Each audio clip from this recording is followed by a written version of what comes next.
Ill, salt cottage wind rolled in from Blackwater Bay and slithered through the stone galleries of the Red Keep, rattling wall-mounted torches until their flames guttered blue. Robert Baratheon stood alone upon the ramparts above the God's Wood, massive shoulders hunched in a fur-lined cloak, the color of storm clouds. He breathed in the wind with a half-remembered joy. It tasted of nights spent hunting stags in the Kingswood, of dawn charges on the Trident, of every moment before the crown had become a shackle across his brow. Moonlight cast hard edges along his cheeks and beard, silvering the dark hairs that had begun to outnumber the black. Somewhere below, the rooks who nested in Maker's Holdfast called to one another, their croaks echoing like prophecy. Behind him, measured footsteps approached. Only one man in the Seven Kingdoms walked with such unvarnished resolve, each stride purposeful, unadorned, as though the ground itself owed him little more than the courtesy of remaining solid. Robert did not turn, but the corner of his mouth twitched upward. "Still awake, brother?" Stannis Baratheon came to stand beside him, hands clasped behind his back, jaw set against the cold. Compared with Robert's broad bulk, Stannis was lean as a drawn bow, all hard angles and tightly coiled impatience. Candlelight from a nearby arrow slit gilded the thin white scar that ran from his left temple to the edge of his jaw. Stannis' only outward concession to the rebellion they had once waged side by side. "I hear Tywin's dogs baying louder with each passing day," Robert said, voice a low rumble. "Even the ravens carry Lannister gold in their beaks now." He absently flexed the fingers of his left hand. In the torch glow, the great wolf's head ring, Nan's ring, flashed like an omen. "I have grown fat, listening to their praises as they slip my coin purse empty." Stannis' lips compressed, then ceased listening. A king who knows the cost of inaction yet remains idle charts his own downfall. The words might have cut another man, but Robert felt only the weight of an old, brutal honesty. The same honesty that had kept them alive at Storm's End when Tyrell's siege towers blotted out the sun. Robert glanced sideways. "Ser Barristan says Jaime waxes restless in the Kingsguard Tower.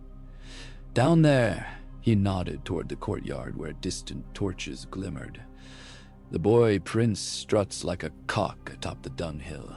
Cersei smiles too easily of late, and I find myself waking each dawn certain that I have mislaid something dearer than any jewel." "You have misplaced your fear," Stannis said. "That is why they smile. They believe it lost forever." Robert barked a short laugh. "Fear? Gods, I have lived half my life chasing the next battle where fear might quicken my blood. Yet in this cursed chair of swords I bleed myself dry for want of it." His eyes narrowed, following a lone patrol moving along the inner wall. "Tell me, brother, how fares the fleet?" Stannis' answer came without hesitation. 63 war galleys afloat and victualled. 12 more can be readied within a fortnight if our coffers stretch to feed their crews. He paused, then added in a voice gone yet harder, "But gold grows scarce. The master of coin claims the crown may soon need take another loan from the Lannisters. Let them choke on their own shining coins," Robert spat, the words turning to mist before him. "I will beggar myself before I pad Tywin's purse again." For a moment, only the wind spoke between them, carrying with it the distant creak of ship masts in the bay below, and the faint thunder of waves ricocheting off the quay. In that silence, Robert felt the centuries' gold bones of the fortress shift and sigh, stone remembering war. "When Renly came to me," Stannis said at last, "he swore the small council bathed nightly in Lannister lard. Varys has eyes like a spider's thousand, yet even he cannot fathom how deep their crimson roots twist through your court." He quelled a flicker of frustration with the habit of discipline. "I do not trust the eunuch. He serves his own ends, whatever sweet truths he peddles." "Nor I," Robert agreed, though he rested a heavy hand upon Stannis' shoulder. The gesture was brotherly, but iron nonetheless. Yet the realm is no longer won on honest steel alone. I have learned that lesson too late. Stannis looked up at the looming silhouette of the Tower of the Hand. No candlelight flickered there tonight. Eddard Stark had ridden north weeks earlier, the king's mandate clasped in a gauntleted fist, to root out the truth of Jon Arryn's death. Had Ned remained, Stannis murmured, we might trust our rear guard. But south and north alike lie uncertain. Robert followed his gaze. Ned will send word soon. If he confirms what we suspect, then the cubs must answer for the lion's crimes. Stannis' eyes sharpened, pupils reflecting torchfire. But the realm must first believe in its king again, not in some drunken huntsman who slaughters boar and coin in equal measure. He did not flinch from Robert's stare. In the man who cracked Rhaegar's breastplate with a hammer swing, felt from Dorne to the wall. The words stirred something hot in Robert's chest, memories of banners rippling beneath storm-dark skies, of Lyanna's scent on the breeze before all joy turned ash. Bitterness and longing tangled, but beneath them pulsed a need older than either, the need to act. Summon Lord Caron, Robert said, voice suddenly sure, and the red wine twins. Tell them the king bids their sails unfurl by first light. The royal fleet moves to Dragonstone within the week, a pilgrimage long delayed. He met his brother's stern expression. We bear no siege engines, only our honor and our blood. Will that satisfy you, Lord Admiral? Stannis inclined his head. It is all that has ever satisfied me. Robert's laugh this time was softer, a warm rumble that rolled away into the winter air. Then let us remind the Seven what blood runs in Baratheon veins.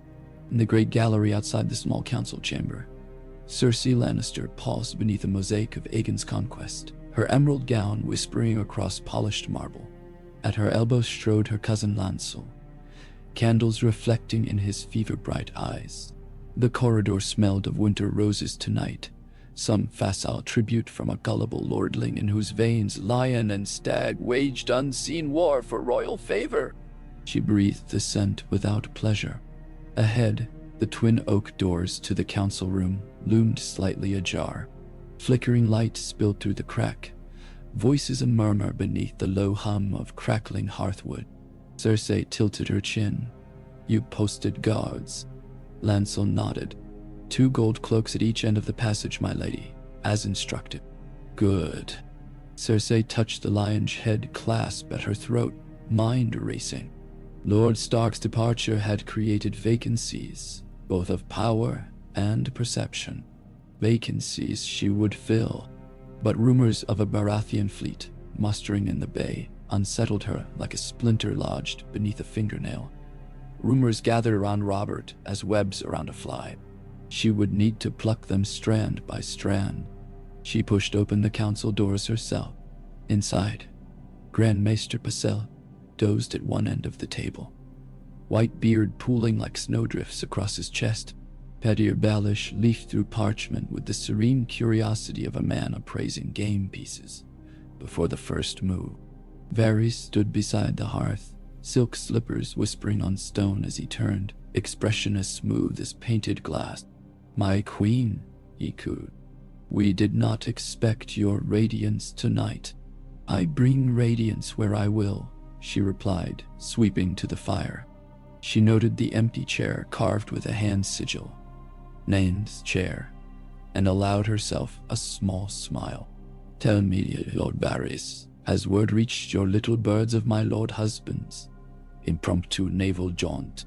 Pycelle stirred, sniffing himself awake. Royal ships sail. Impossible at this season. The costs concern Littlefinger, not me, Cersei said. I asked for knowledge, not accounts. Littlefinger bowed at the slight amusement glinting in gray-green eyes. Knowledge and accounts often arrive in the same purse, your grace. Varys folded pale hands. I have heard whispers, though nothing sung on every street corner yet. Galleys provisioning, mariners seeking double pay. Some say the king intends pilgrimage to Dragonstone. To honor old Storm Kings, perhaps.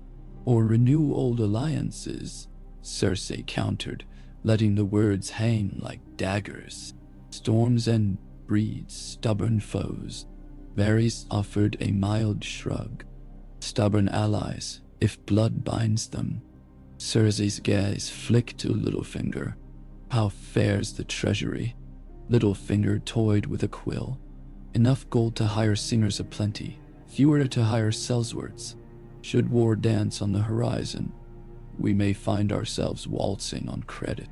Nun de leziomos, Paisel harumft, heavy lids fluttering. Surely his grace would not march against his own kin. Cersei's smile did not reach her eyes. Kin are what we decide them to be. She placed one manicured hand upon the polished surface of the council table, nails clicking softly. Punctuation to unspoken threat. The lion god's its own, remember that. Far to the south, golden lights billed through the lattice work, shutters of a private solar atop Storm's End's drum tower. The heavy scent of lamp oil mingled with sea brine, another of Stannis' austerities. The same rugged, lingering smell of duty. Davos Seaworth stood across a pinewood table from the Lord of Dragonstone, hands clasped before him. Candlelight pooled on the stub of his left hand, where finger bones had once resided. Stannis leaned over a sheaf of charts, expression carved of granite. Lord Bar Emmon has pledged 3 cogs. He tapped the parchment. But Fellwood sends only promises. Men talk of harvest failures. Davos' voice was low and steady. Small folk fear hungry bellies more than any lion, my lord. Yet if we bring them bread, they will follow us to the world's edge. Stannis grunted. Bread and blood, always the coin of the realm. He glanced up, eyes the color of an overcast sea. You have served faithfully since Robert knighted you, Sir Davos. I ask now what counsel burns behind those careful eyes. Davos shifted. Grace, I sailed the Blackwater yesterday, in the black of night, as you commanded. I saw the King's Harbor levies training at Maiden's Wharf. They carry new spears, embossed with golden lions. And at the quays, Lannister crimson flies above, half the cogs awaiting loading. Maun, Tishudab, Tezirbi, Tabaushi, Tavals. Stannis' silence grew ironclad. So my brother arms his enemy within sight of our prows, or his enemy arms his men, Davos said gently. Cersei's purse may prove deeper than the crown's. A muscle ticked along Stannis' jaw. Then the crown must learn to dig deeper. He straightened. Tell me true, Onion Knight. If we sail within the fortnight, can we force a battle before the Lannisters tighten their grip upon the city? Davos weighed the maps, the tides, the men he had seen scraping barnacles from warships and cursing frozen rigging. If wind favors us and Tyrell ships stay moored, yes, but war is a game of many dice. Stannis allowed a rare, grim smile. I have never favored chance, yet even the just must sometimes gamble. He dipped a quill into ink and scratched out orders, lines of fate jotted in black across cream vellum. Fetch Salad Horsan. Alibialdunishi. His Lyseni pirates crave coin. We will give them coin aplenty once the Lion's Gate stands open to our banners. Nandari. Davos executed a short bow, heart thudding. As you command. Outside, waves pounded the weathered stones of Storm's End, each crash a drumbeat to the gathering storm. Atop the battlements of Casterly Rock, Tywin Lannister considered the evening sky with an appraiser's detachment. Bruised clouds assembled on the horizon beyond Lannisport, wine-a-dark and pricked through with starlight. He stood motionless, save for the slow curling of one gauntleted hand around the pommel of his sword. Below, the harbor glimmered with lanterns, as dockhands unloaded silks, spices, and slabs of white stone. bound for the sept renovations, investments in pageantry, as well as fate. Footsteps. A steward approached hesitantly. "My lord, a raven from King's Landing." The young man offered the sealed message on a trembling palm. Tywin broke the wax. His green eyes flickered back and forth across the parchment. Then he folded it once and slid it beneath his cloak. "Summon Sir Kevan to my sola. We ride at dawn." "Now." "Yes, Lord Tywin." When he was alone again, Tywin turned his gaze inland. The reach lay to the south, a quilt of plenty. The riverlands sprawled to the east, bleeding still from Greyjoy raids. And northward behind those tracks, twin stags pawed the ground, antlers lowered at his pry. Let them come, he thought. Let Storm and Crown unite in righteous fury. He would pry apart every rivet of their fragile alliance as a smith cracks a faulty helm. But first, contain the boy king. Control the city, an iron gauntlet about the dragon skull throne. In the distance, a lone beacon was lit atop the beacon of Fair Isle, its orange flare reflected on silent water, a signal of ships sighted. Tywin did not look away. He allowed himself one measured breath. That was all the night would grant a lion. 3 days later, the royal flagship Fury cut through Blackwater Bay under a moonless sky, her striped sail taut with wind. Robert stood at the prow, jaw bristling, eyes hungry for the horizon where Dragonstone's jagged silhouette rose like a broken crown. Sea spray glittered in his beard as though the gods had dusted him with powdered starstone. Around him the Stormland banners beat in the wind, stag sigils rampant. Behind, Stannis paced the quarterdeck, barking orders to captains as deckhands heaved ropes and checked reef knots. By dawn, they would anchor in the natural harbor beneath the island fortress. 100 ships followed, lanterns hooded, silent phantoms slipping through night waters. Robert's thoughts drifted to the boy he had left behind, Joffrey, with his sneer and his mother's eyes. If Ned's letters proved true, Joffrey was no son of his blood. The realization curled within Robert like a worm through ripe fruit, sickening and inevitable. But he had not spoken it aloud, not yet. First he would raise a tide too strong for any lion to stem. Then he would strip the cup of crown and pelt alike. A spray-soaked gull shrieked above. Robert lifted his hammer, copper inlaid with silver stags, letting it rest across his shoulder. "I have slept too long, brother," he muttered. "Time to shake the realm awake." Stannis, hands clasped at the rail, surveyed the armada's dim outlines. "When dawn comes, Dragonstone's bell will toll for a Baratheon mass. From there, we ride tide and steel to the Lion's Gate." Robert grinned, eyes gleaming. "And we shall drink red wine sweeter than Lannisport's reddest vintage, from golden goblets they meant for our graves." He laughed, deep and fierce. Below deck, Sir Barristan Selmy knelt by a lantern, polishing the white enamel of his helm. He whispered a quiet vow to the memory of King Aerys' screams and to the blade of duty that cut both ways. Tomorrow might demand sacrifice. Yet again, he would stand a shield between madness and the realm. And this time, he prayed, the shield would not fail. Across the narrow sea, distant thunder rolled. No storm, but fate preparing its drums. And on the deck of the Fury, 2 brothers stood side by side, as they had upon the walls of Storm's End when all hope seemed spent. The sea air smelled of salt, of old bones ground fine in tides, of wars past and wars to come. Robert tightened his grip on the hammer's haft until the leather creaked. Lion or kraken, rose or trout, let them roar, writhe, bloom or splash. I am done listening. Now they will hear the stag. By candlelight in the Tower of the Hand, Catelyn Stark searched the faces of her daughters as they slept, a tender sorrow knotting her chest. They had begged to share chambers this night.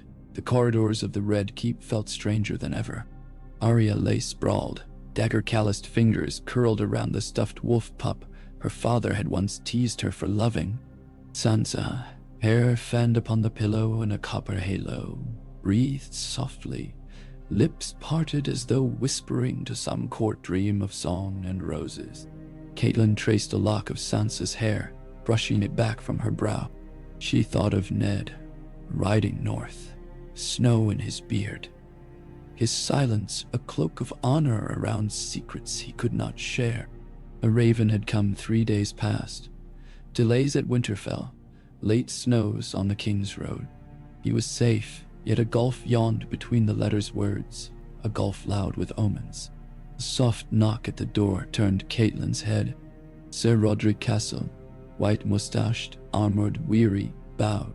"My lady, word from the harbor." The king assailed.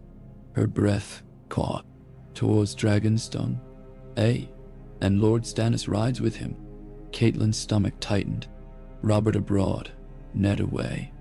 The city left to lions and whispers. She glanced again at her sleeping girls, their innocence unknowing. "We must be ready should the winds change." Sir Roderick's weathered face softened. "Winter teaches readiness, my lady." Catelyn nodded, drawing blankets higher around Arya's shoulders. "Then let us meet winter together." In the gold appears dawn. Dragonstone's narrow causeway trembled beneath the thunder of war boots. Robert marched at the head, antlered helm beneath one arm, hammer in the other, a tide of stormlords at his back. Valyrian banners fluttered reluctantly beside Barathion's stag. Centuries of Targaryen stone loomed overhead, carved dragons snarling as the new king approached. Master Cresson waited with parchment and quill at the foot of the ancient stair. Robert halted. "Old friend," he greeted, a memory of a grin cracking his beard. Cresson bowed low enough his bones protested. "Your grace honors this poor isle." "I come to claim more than honor," Robert said, voice echoing off basalt. "I claim my brother's loyalty, and the fire that yet burns in this stone womb." Stannis ascended one step, cloak whipping. "Dragonstone's foundries will hammer iron to nail our coffins, or the lions. I choose the latter." In the courtyard, garrison men knelt. Bells pealed, a solemn, brazen toll that rippled across sea and sky. Fisherfolk on the beach looked up, nets dangling. As gulls spiraled away in alarm, the bells rang not for funeral nor feast, but for awakening. Robert lifted his hammer high, letting first light kiss the head. "By the Seven, by storm and steel, by every drop of blood spilled for this realm, I swear, the lion's reign ends." The words boomed across stone, seized by the bells, hurled into the growing wind. Soldiers clashed spear butt to shield rim in thunderous reply. A roar began in their throats, deep as long-suppressed longing, and it swelled and swelled until it seemed all the world bellowed for battle. At the walls, a Targaryen gargoyle watched with sightless eyes as it had when Aegon first set foot upon Westeros. Shadows crawled down its stone cheeks like tears as the morning sun climbed and the roar of stags drowned the sea's eternal dirge. War was awake again, and the realm would remember. Night cloaked Casterly Rock in velvet, the hue of dark rubies. Behind shuttered windows, chamberlains scurried with sealed ciphers. Smiths worked late at forges that glowed like slitted fiery eyes.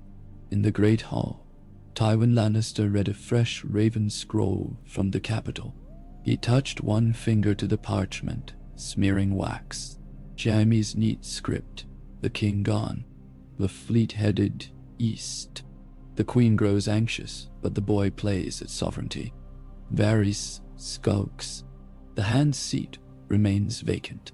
Tywin refolded the letter, slid it into a silver tube. Across the hall, Kevin polished gauntlets beside a hearth.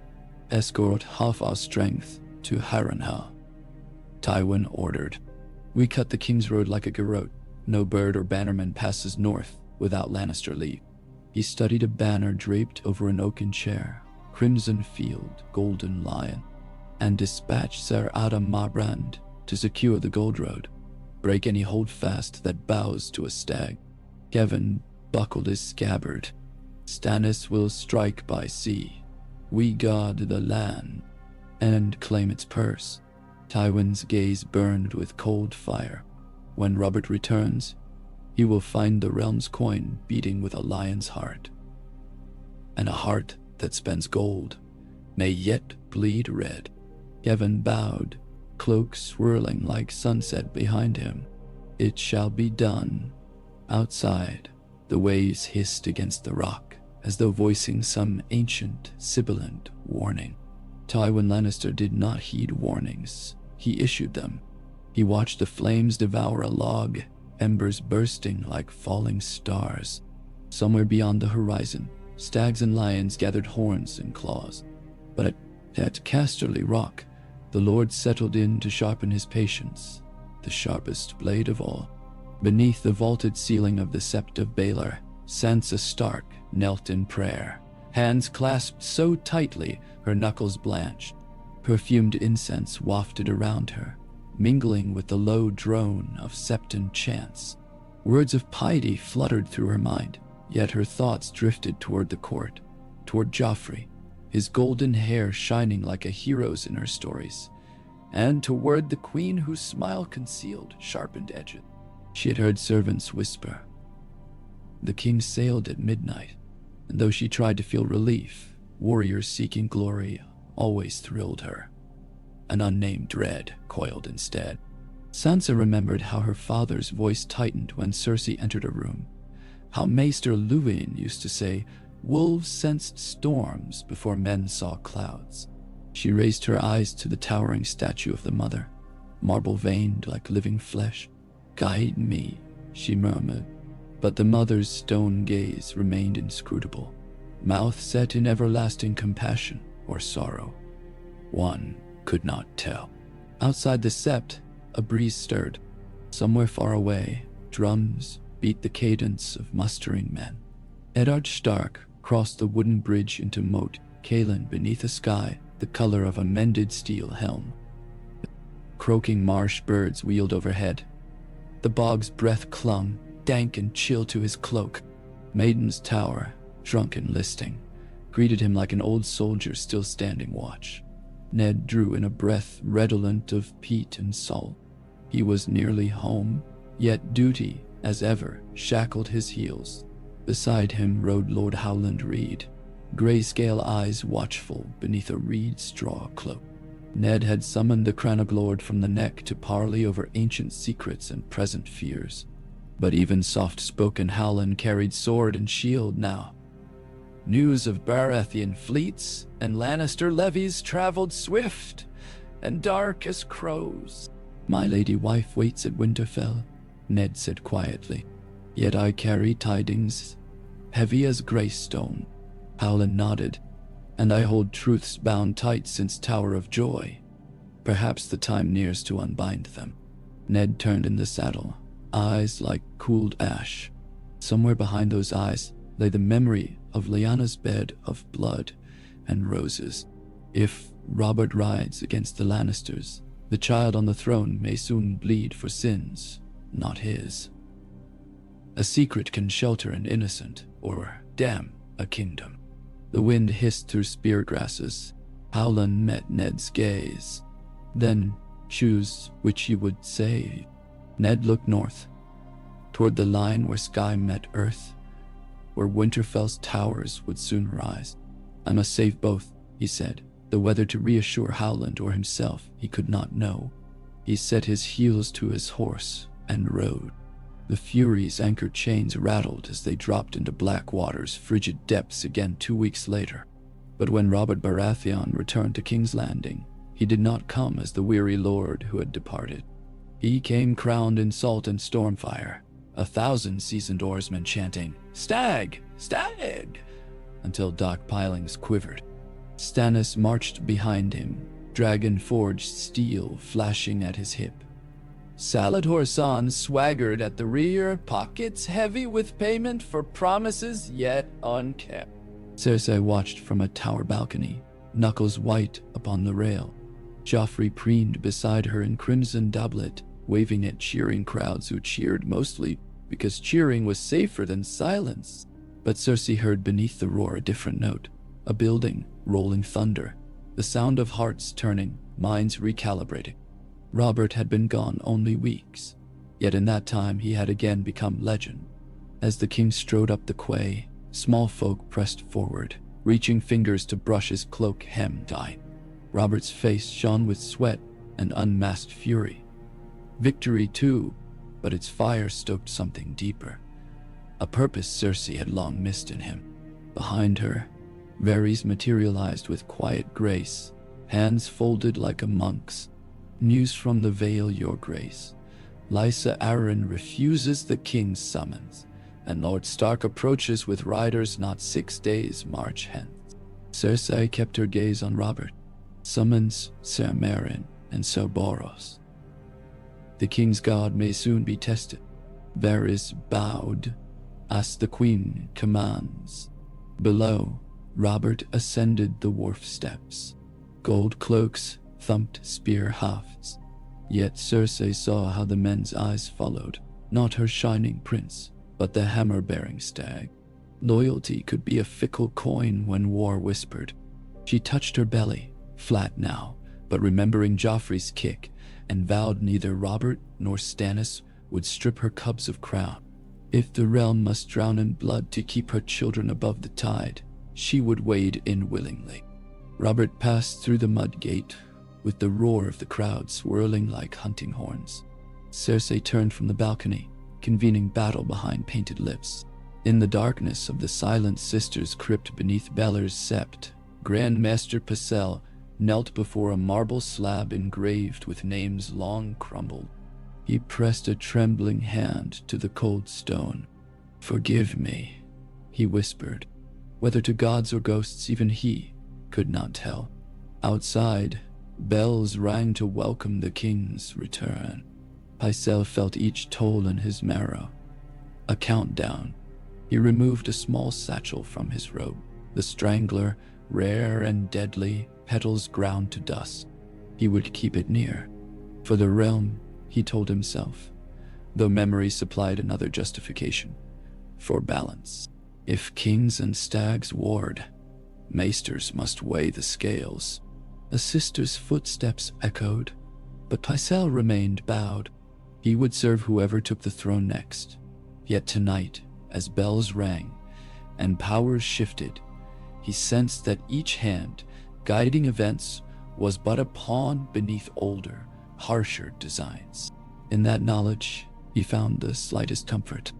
In a dim stable yard behind Flea Bottom, Arya Stark practiced thrusts with needle against a bale of straw, lips pursed in concentration. Hot Pie and Gendry watched wide-eyed, the latter absently wiping soot-blackened hands on a rag. "You'll stick someone for true if you keep that up," Gendry said.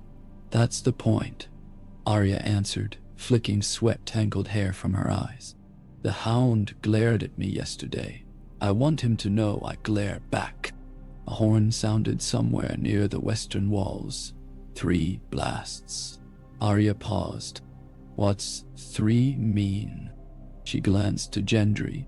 "Ships in the harbor," he guessed, or gold cloaks changing shifts. But the horn repeated, low, urgent. Arya felt the haft of needle pulse with her heartbeat. In the street beyond, booted feet pounded. Dogs barked. Hot Pie swallowed. "Feels like trouble." Arya sheathed her blade. "Everything feels like trouble in this city." She stepped into the alley, eyes scanning for shadows that moved wrong. If Father reached the city in 6 days, she must stay alive for 6 days. She touched Needle's hilt, a promise. Dawn cast a thin ribbon of violet over the Red Keep's windows as Robert convened his council. Stannis stood at his right, Selmy at his left. Across the table, Cersei, in gold-wedded velvet, sat with Joffrey and Tommen. Myrcella, sent away at Robert's curt order, spared for now. Robert slammed a mailed fist upon the oak. Hear me, by word of Eddard Stark, hand of the king, and by proof in his letters sealed by my own eyes, Joffrey Baratheon is no true-born son of mine. Gasps and curses rippled. Heirship passes to Stannis of House Baratheon, first of my blood. Cersei rose, fingertips braced upon carved lion armrests. This is treason. Treason, Robert roared, vein bulging at his brow. Treason, bred in your bedchamber with your brother's seed. Stannis gripped the table edge. The throne chooses truth, not comfort. Selmy drew a breath. My king, there are forms. Robert cut him with a look. I have played forms long enough. He reached behind, produced the warhammer, and laid it across the maps. This is the final form. The hall erupted. Pycelle sputtering appeals to precedent. Littlefinger smiling like a man dealt winning cards. Varys inscrutable behind plump hands. Outside, steel rang on steel as gold cloaks formed ranks. Cersei's voice sliced through the din. I will not be shackled by a drunkard's guilt. Guards. Doors burst inward. Lannister men Hattams in crimson cloaks stormed. But Stannis had anticipated. From side passages, Stormlander guards surged. Swords flashed. Chaos swallowed council. Robert hefted his hammer. The first Lannister charged, breastplate emblazoned, Robert's swing-caved helm and skull. Splinters of bone sprayed across parquetry. I said, hear me, he thundered, though only death listened. Cersei seized Joffrey's arm, dragging him toward a rear stair. Ser Boros moved to shield them, only to be intercepted by Selmy's whirring blade. The Kingsguard clashed white upon crimson, honor upon command. Littlefinger slipped around the melee like smoke, pocketing ledgers even as blood pooled at his feet. Varys vanished altogether, some secret salaport known only to spiders. In the fray's heart, Stannis advanced. Longsword dyed scarlet. Yield, he demanded of the gold cloaks. Some did, remembering Storm's End. Others fought until stag antlers gored their standards. Robert roared again, hammering a path through shield wall and steel like a smith, shattering mismade arms. He had dreamed of this moment, battle waged not upon a foreign field, but in the marrow of betrayal itself. Each blow was a verdict passed upon years of rot. At last the room grew still, save for groans of dying men, and the drip of blood from Hammerhead. Robert planted the weapon in cracked parquet, chest heaving. Fetch chains, he said to no one and everyone. The false queen and her cub shall answer on the morrow.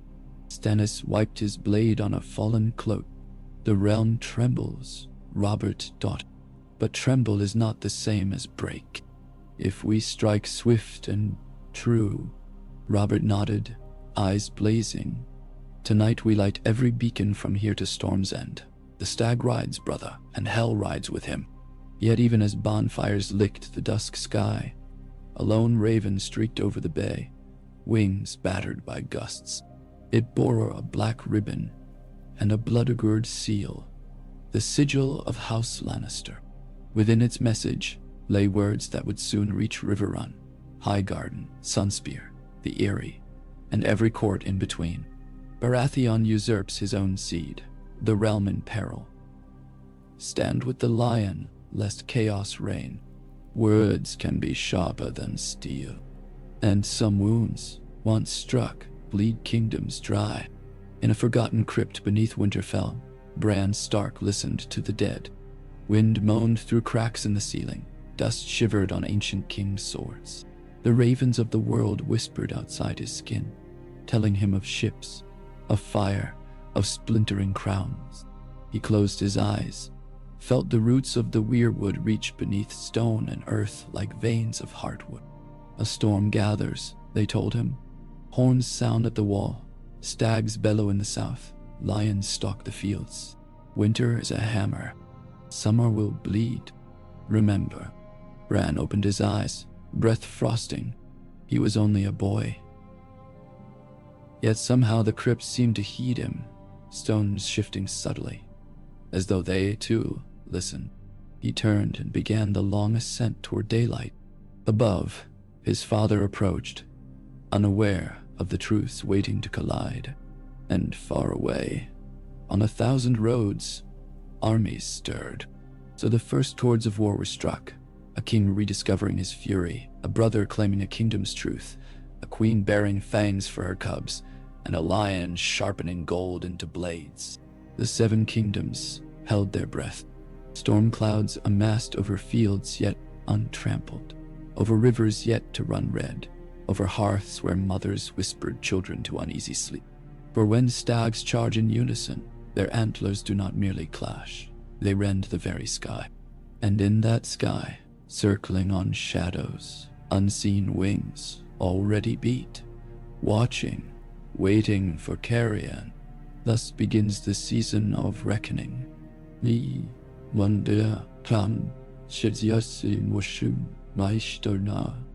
council chamber still reeked of blood and scorched lamp oil. When the royal stewards finished dragging the last of the bodies into covered carts, Robert watched them go, arms folded across his breastplate, the Grithammer leaning against his knee like an iron shepherd's crook. In every direction lay fragments of shattered sigils. A lion's paw split clean from a crimson enameled breastplate, a stag banner darkened with someone else's lifeblood, a white cloak bunched in the corner where Sir Meryn's men had tried to rally. Yet the room did not feel haunted, felt exorcised, stripped bare of the silk-soft pretense that had smothered the court for too many years. Still, rage flickered in Robert's eyes whenever he looked at the smear of crimson drying across the map table. Each sticky line reminded him how close the Lannisters had come to stealing his crown by stealth instead of war. He wanted the city purged before nightfall. Stannis stood at the open doors, black cloak drawn tight, issuing orders as though each syllable were a blade thrust. Double the watch at every postern gate. Any man wearing lion crimson will disarm and kneel, or he'll be flung from the walls. He sent messengers sprinting, one to the master of ships to ready the chain boom, 2 to Davos to patrol the harbor mouth, 3 more to the guild hall of the alchemists, so their wildfire stores could be tallied and locked. Each runner departed at a dead run. More than one glanced side-eyed at the blood drying on the tiles, as if it might slither after them. Robert's gauntlet closed around the haft of his hammer. Brother, see that the great septi bells ring for an hour. No, 2. Let every man, woman, and pig in this filth pit know their king is awake again. He turned, voice dropping to a growl, and sent for Renly. He missed the merriment. Tell him if he values silk doublets more than his blood, I'll have him stitched into Cersei's gowns. Stannis' mouth twitched, half irritation, half bitter amusement, but he only said, "It will be done." When Stannis strode off, Robert caught Seer Baristan's eye. The Lord Commander knelt amid the ruin, reverently lifting the broken haft of a Kingsguard spear and laying it aside. White enamel flaked like snow onto his gauntlets. "You did not hesitate," Robert said quietly. Selmy rose, blood staining the hem of his cloak. Nor did the Kingsguard when Aerys ordered wildfire loosed upon this city. My vows were to the realm then, as now. He paused, gaze steady. Your Grace, Joffrey yet lives, crown prince or not. The small folk have looked upon him as heir for 13 years. If we march him to the headsman before the city sees proof of his bastardy, we invite riot. Robert's mouth twisted. Proof? Ned Stark rides with it sewn inside his cloak. Until he arrives, Joffrey rots in a tower, and Cersei with him. He spat on the hearthstones. Bring chains, no velvet cushions. Cersei Lannister slammed the iron latch inside Maegor's holdfast and leaned her back against the door, breath coming in ragged bursts. A slash of candlelight revealed crimson spatters across her sleeve, blood not her own. Joffrey hovered beside her, face chalk white save for 2 feverish spots on his cheeks. Tommen clung to her skirts, eyes huge. In the corner, Ser Boros Blount wiped a cut along his cheek, his white cloak torn nearly in half. Jaime stepped from the shadows of a wall sconce, long sword already back in its sheath. "The King's Guard is splintered," he said without preamble. "Selmy stands with Robert. Selmy always stands with the winner." His half-smile tried for levity and failed. "I fancy I've killed fewer fellow knights today than I expected." Cersei pushed stray hair from her face with trembling fingers that refused to still. "Barristan will live just long enough to regret it." She forced calm into her voice. "We hold the boy until father arrives. Joffrey's life is the only coin worth anything. Robert dare not risk open war in the streets while our son breathes." "A bold plan," Jaime said, assuming Robert believes Joffrey is his son. He met her eyes. "Does he know?" She swallowed. "He has letters from Stark, perhaps more." "It matters little. We throw the first piece in every game. Let the board shift afterward." She drew Joffrey close, nails biting his sleeve. "If Robert comes, he will come for me first. You will guard the princess." Jaime's smile thinned. "I'll guard you all, sweet sister." Cersei shook her head. "One lion is worth 10 stags, until the stags learn to run as a herd. Barricade every passage. Boil oil for the murder holes, and find Pycelle. If the old fool still breathes, we need every raven left in the rookery flying west." Jaime brushed his fingertips across the hilt of his sword, golden hair glinting. "The city's about to turn ugly. Streets belong to whoever pays the gold cloaks best. Which is why Cersei said, we empty the treasury tonight. The master of coin may be dead, but his keys are not." Her laughter was brittle. "Robert can keep his hammer. We'll buy the realm from under him." A shout echoed somewhere beyond the courtyard, torchlight flickering through arrow slits. Jaime's hand went to his sword again. Time to see how many doors 6 feet of Kingslayer steel can hold. Varys moved through the smoke-dim corridors beneath the Red Keep as softly as milk poured over silk. Above ground, bells bellowed like iron-throated gods. Gold cloaks hammered shut the mudgate, while Stormland men crowed on the ramparts. Below, in the dank warrens, where the castle's true skeleton lay, rats scattered before the eunuch's slippered steps. He paused at a fork beside a rusted portcullis and pressed fingertips to the cool stone. The keep trembled, as if the great hill itself sensed the age-old wheel turning again. Varys listened to that shudder, the pulse of a kingdom poised between 2 heartbeats, and catalogued the pathways ahead like a spider mapping threads. When he emerged at last into a hidden saloport near the dockyards, the harbor stank of tar and spilled ale. Night cloaked the masts, but flickers of torchlight revealed silhouettes slipping aboard a flat-bottomed cog. Varys approached a hooded figure on the gangplank. The man turned, half his face lit amber. "Illyrio Mopatis, flesh flowing in folds of brocade." "My old friend Illyrio murmured, voice muffled by the crash of waves. "It appears your capital screams louder than you predicted." "Unnecessary discord," Varys replied softly. "Only in noise may proper notes be heard." He passed a sealed parchment. "Sail on the evening tide. Lys first, then Pentos. Within our names, accounts, ship registries. Enough to keep our mutual venture watered in the dry season ahead." Illyrio tucked the scroll into his sleeve. "And should the lion devour the stag?"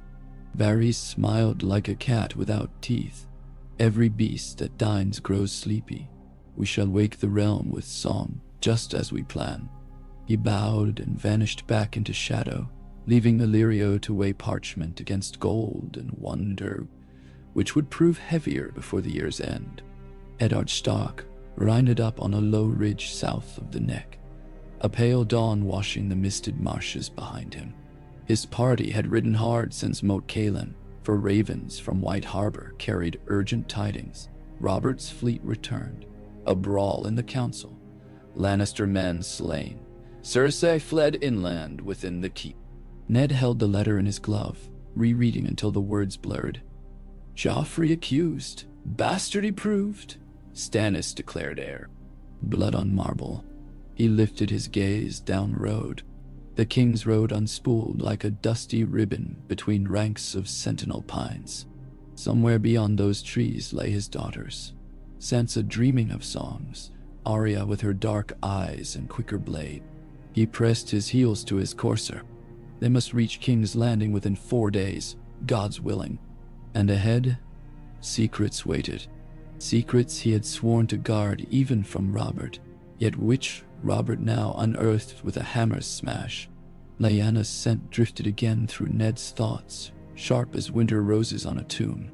The truth might save the realm or drown it, but if Robert meant to plunge the knife himself, Ned would guide his hand to a place it hurt least. Howland Reed rode up, reed cloak damp with dew. Riders behind, he warned. One banner only, crimson. Ned wheeled. A lone horseman galloped up the rise, cloak snapping. The banner bore a golden lion, but beneath the helm the rider's braid was plaited in maiden's fashion. A Lannister girl. Then scanned his memory. Perhaps one of Kevin's nieces? She jerked her destrier to a halt and raised both hands, empty palms shining. I carry words from Lord Tywin, she called. Parley under white flag. Reeds rustled. Stark men fingered bowstaves. Ned nudged forward. Speak. Lord Tywin wishes Lord Stark to know that the lions march east. Riverlands will burn ere the moon turns. If Baratheon and Stark ride south together, the trident will be left unguarded. Mannerman. Ned's eyes narrowed. And your lord thinks naming his own crimes. A warning will dissuade me. The girl swallowed. He thinks honor leaves little room for choice. Choose family, Lord Stark. Ride north, guard the neck, or between stag and lion will spare none. Ned considered the breeze, the pine scent, the far-off hawk circling. Tell your lion lord, I thank him for his counsel. He turned his horse south again. But wolves remember. The messenger wheeled her steed and spurred back the way she'd come, dust rising. Ned watched until she vanished. Ready the column, he said to his captains. We ride. Night settled over Storm's End, but Davos Seaworth found no rest. He stood atop the sea tower parapet, cloak snapping in ocean wind, and counted the pinprick lanterns of Saladhor Saan's pirate fleet, anchored just beyond the breaker line. 68 masts. They had gained 5 prizes since last tally, coastal trading cogs green as honey wine to battle. Below, in the castle yard, Stannis drilled fresh levees by torchlight, barking corrections until throats cracked and feet blistered. The men muttered about recrimination, but they obeyed. The Lord of Dragonstone's will could bend oak. Davos rubbed the stumps where 4 finger bones had once nestled in a pouch. He had offered them to the 7 for safe passage during the siege years ago. Tonight he wondered whether the gods kept tally. How many fingers for a kingdom? He leaned on the parapet when footsteps approached.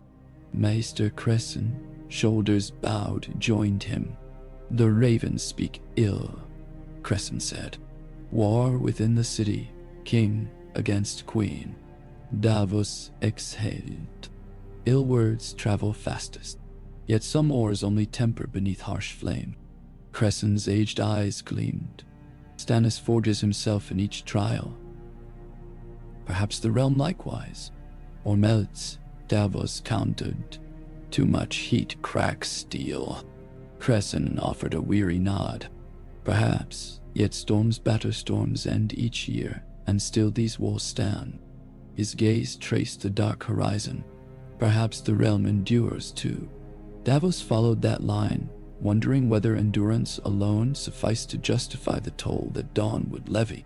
In the cellars of Lannisport, Tyrion Lannister surfaced from the hold of a cog, smelling of bilge and sour wine.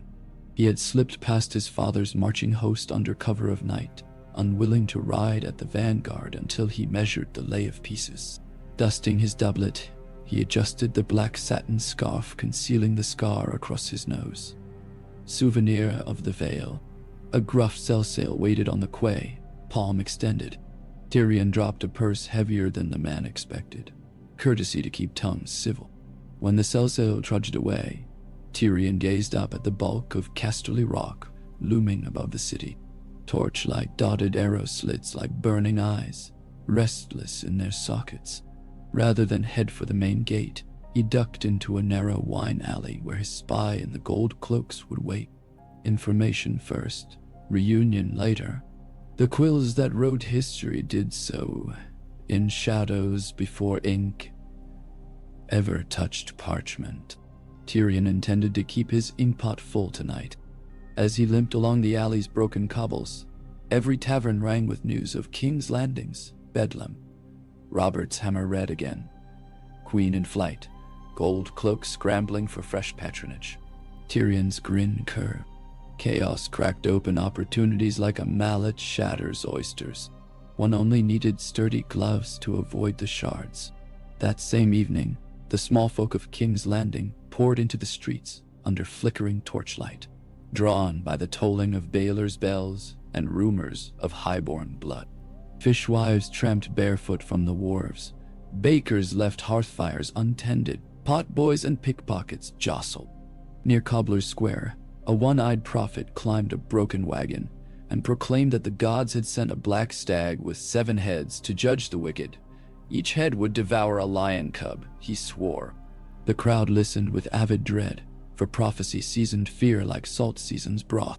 Downriver, peasants saw Stormlander banners over the mud gate and cheered, remembering how Robert once threw casks of arbor red to them after the rebellion.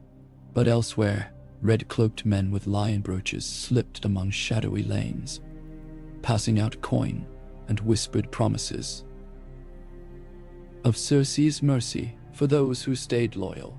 By midnight, the city's pulse beat in 2 discordant rhythms, each louder than the next. All it lacked was a spark. That spark leapt shortly before dawn when a drunken sellsword hurled a clay pot at a Stormland sergeant outside the Gate of the Gods. The pot shattered against a helm, ale spraying into torch flame. In an instant, shingles caught fire and the low wooden grain house beside the gate leapt into flame. Panthers from the city menagerie, penned nearby for a visiting Carthene envoy, howled at sparks. Someone cut their cages, whether from mercy or malice, none could later say. Cats, big as warhounds, bolted into throngs already half mad with rumor.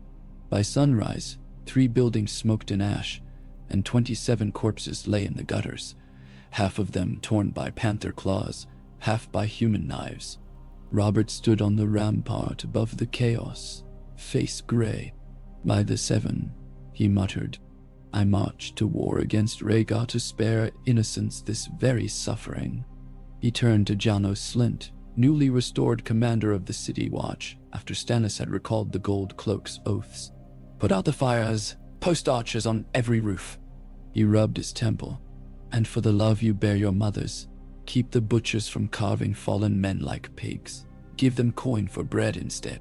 Slynt saluted, though his eyes flicked to Stannis' stern shadow behind Robert. It will be done, your grace. But Stannis, arms crossed, spoke once the man left. Mercy today empties coffers tomorrow. Coin alone cannot hold a city. Neither can fear, Robert shot back. I remember King's Landing, burning under my hammer. Never again. He pivoted across the stone, cloak snapping. Where in the abyss is Renly? Renly Baratheon arrived 5 hours later with a retinue of 200 rainbow-cloaked knights. He swept into the throne room wearing green velvet and a smile too bright for the circumstance. "Brothers," he greeted, bowing first to Robert, then to Stannis, though his eyes lingered on the Iron Throne, glimmering behind. "I confess I missed the festivities." Robert pointed to the blood-scrubbed crack still visible on the floor. "Festivities are over. Cersei nests in the holdfast. Tywin marches east. I need the reach." Renly spread his hands. "Mace Tyrell sits plump and unplucked in Highgarden. Whisper that the city starves, and he'll send wagons of bread and daisies alike." "Wagons are not swords," Stannis said. Renly's smile turned sly. "Oh, Mace will send swords too, so long as his banners flutter behind a king whose crown glitters in sunlight. They adore pageantry in the south." Robert's patience frayed. "Enough. Will Tyrell march?" "With the right bride," Renly replied. Robert blinked. "Bride?" Renly's eyes flicked to Stannis. "The realm loves weddings. Unite Storm and Rose before the first raven of war blackens a single field, and small folk will cheer whichever king tosses the flowers." He rested a hand on his jeweled belt. "Marry Margaery Tyrell. Culverin swords will funnel into the city by the thousands. No lion line can withstand both Storm's End and Highgarden meeting them in the field." "Numis," Robert barked a laugh that rang hollow. "I'm still wed, in case you missed the blood on the floor." Renly shrugged. "Annulment is simpler than seacraft. The faith bends when pressed with gold and precedent." He lowered his voice. "And what queen would dare protest once her treason is laid bare? She doomed herself the moment she fled." Robert's gaze hardened. "You plot a tourney while the city smolders. The tourney wins hearts." Renly's grin glinted. "Stannis wins walls. Combine the two, and you have a kingdom." "Nay, Stannis snorted. "Or a circus." Renly inclined his head. "Call it what you will. But while Tywin's banners cross the Trident, we must hold more than stone. We must hold stories." He looked to Robert. "Will you let the lion write them first?" Robert closed his fist. He remembered the small folk singing Rhaegar's praises before the Trident, songs that turned to screams when the river ran red. Songs held power. "Summon the High Septon," he said at last. "We'll speak of sin, absolution, and marriage contracts." He strode from the hall before either brother could answer. Stannis watched him go, mouth thin. Renly smiled at his other brother. "You scowl like a maester left out of a secret lesson, Stannis." "The lesson is folly," Stannis replied, turning on his heel. "Yet folly with banners may still drown us." High atop the Eyrie, Lysa Arryn paced the moonstone balcony, her son clinging to her skirts. The air tasted of snow and sky, and each gust tugged at her thin shawl. Maester Coleman shadowed her, pleading once more for audience with the king's ravens. But Lysa's eyes were far away, fixed on a silver sliver of river beyond the mountains. "A path Tywin's men might march." She ignored the maester until he spoke words that pierced her veils of fear. "Lord Stark rides south," Coleman said. "He means to pass the Bloody Gate within a fortnight. He requests safe passage." Lysa paused, heart hammering. She pictured Ned's solemn eyes, so like Jon's. Old promises tumbled in her mind like dry leaves in wind. "The Vale must stay silent," she whispered. "Falcons above the storm, we owe feud to neither stag nor lion." "Your sister's queen," Coleman reminded gently. "She was queen," Lysa corrected. "Now she is prey." She turned, gathering robes. "Send Jon's friend my regrets. The gate remains closed." Coleman bowed low, though grief lined his brow. As he departed, Lysa bent toward her son. "We are safe," she crooned. "No one will hurt us." Yet somewhere in her breast, the wind howled louder than before. Beyond the Red Mountains, Prince Doran Martell read the same raven scrolls as every lord in Westeros. Though he read them slower, his gout-swollen foot propped on a velvet stool. He traced the Lannister seal with one tapered finger, watching the candlelight dance. Across the terrace, his daughter Arianne leaned on the balcony rail, eyes bright. "War is at hand," she said. "Doran must choose." Doran smiled faintly. "Dorne often chooses patience. Patience never avenged." "Elia," Arianne countered, "nor my uncle's blood on the mountain spear." She straightened, silks rippling. "Baratheon breaks Lannister. We strike the wound." Doran's gaze drifted to the dusty horizon, where orange twilight bled into starlight. A blade drawn too early dulls before the true thrust. "Wait. Let lions and stags lock antlers until both grow weary." Arianne paced, frustration quickening her step. "Wait. While the realm forgets our grievance altogether." Doran's smile deepened, lines etching his cheeks. "The realm forgets nothing. It only misremembers until reminded at the right moment." He gestured to the sealed parchment. "Send emissaries north and south. Pledge friendship to both sides. Then sharpen spears in silence. When winter closes the passes, we march where no scouts dare." Arianne studied her father and realized again how the slowest viper might yet deliver the deadliest bite. She bowed. "I will make ready." At River Run, Catelyn Stark dismounted in the rain-slick yard, violating every vow to remain at King's Landing until Ned's return. Her uncle Brynden met her at the gates, gray eyes appraising the worry carved beneath her composure. She told him everything: Robert's coup, her daughter's peril, Tywin's host on the march. Brynden's mouth set in a line. "Your father sickens," he replied, "and word from Harrenhal says Gregor Clegane rides again, torching villages down the Red Fork. Lord Hoster cannot answer both river and royal summons." Catelyn gripped his arm. "Then I must answer for him. Ned rides into fire. I cannot leave him alone." Her voice broke. "We must call the banners." Brynden inclined his head. "The Tully trout swims swift when nets draw close." He beckoned a page. "Summon every bannerman sworn to River Run. We ride with every oar and bow stitched to Tully honor. Nainani, de Borno, Dumii." Thunder rumbled as drums began in the lower bailey, echo joining echo until rain and hoofbeats merged into one relentless tattoo. The King's Road south of the Trident churned beneath 1,000 lion-bannered boots. Tywin Lannister rode at the vanguard, his destriers barding the same burnished gold as his armor. Kevan kept pace to one side. Behind them stretched a glittering river of steel. Scouts brought word hourly, Tully outriders massing, Baratheon garrisons fortifying the Blackwater, wildfire stalks sealed. Tywin's cold green eyes weighed each report as iron down on a scale. He doled out orders sparingly, as though each command were a priceless coin minted from the rock itself. By campfire that night, he unrolled a fresh parchment from King's Landing. Gemmy script. The King's Guard imprisoned within the holdfast. Robert calling for court the next day to proclaim Stannis heir and Cersei traitor. Tywin's jaw tautened. He passed the letter to Kevan. "My son, under siege," Kevan murmured. "My grandchildren," Tywin corrected softly, "and the future of our line." He stirred the fire with his boot until sparks leapt. "Before Robert raises the realm against them, we break his hammer." "How?" Kevan asked.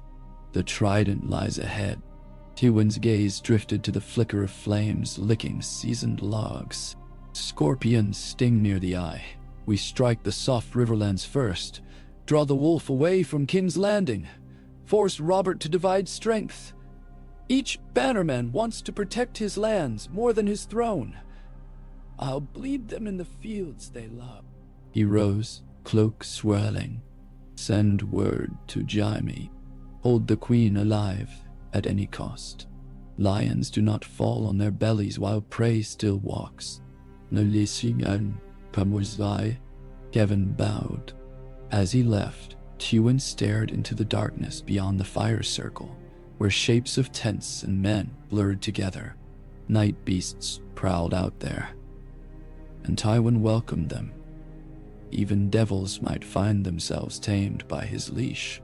Within Maegor's holdfast, Cersei stood before a mirror, wiping congealed blood from her cheek with a damp cloth. Each crimson smear vanished beneath lavender oil. Each memory of the council's carnage refused to fade so easily. Behind her, Joffrey paced like a caged lynx, flailing arms. "I am the king," he hissed. "I want Selmy's head on a spike. I want that fat fool's hammer broken across my throne." Cersei caught his gaze in the mirror. "Words will not breach these walls. Patience, sweetling. We press our advantage at dawn." Joffrey jabbed a finger toward the window. "Your advantage hides behind doors.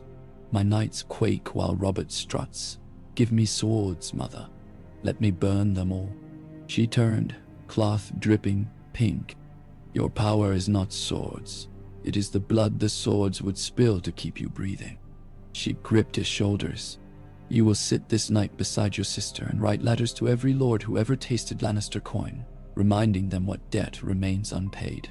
We fight with quills before steel." Joffrey's lip curled, but he nodded, sullen.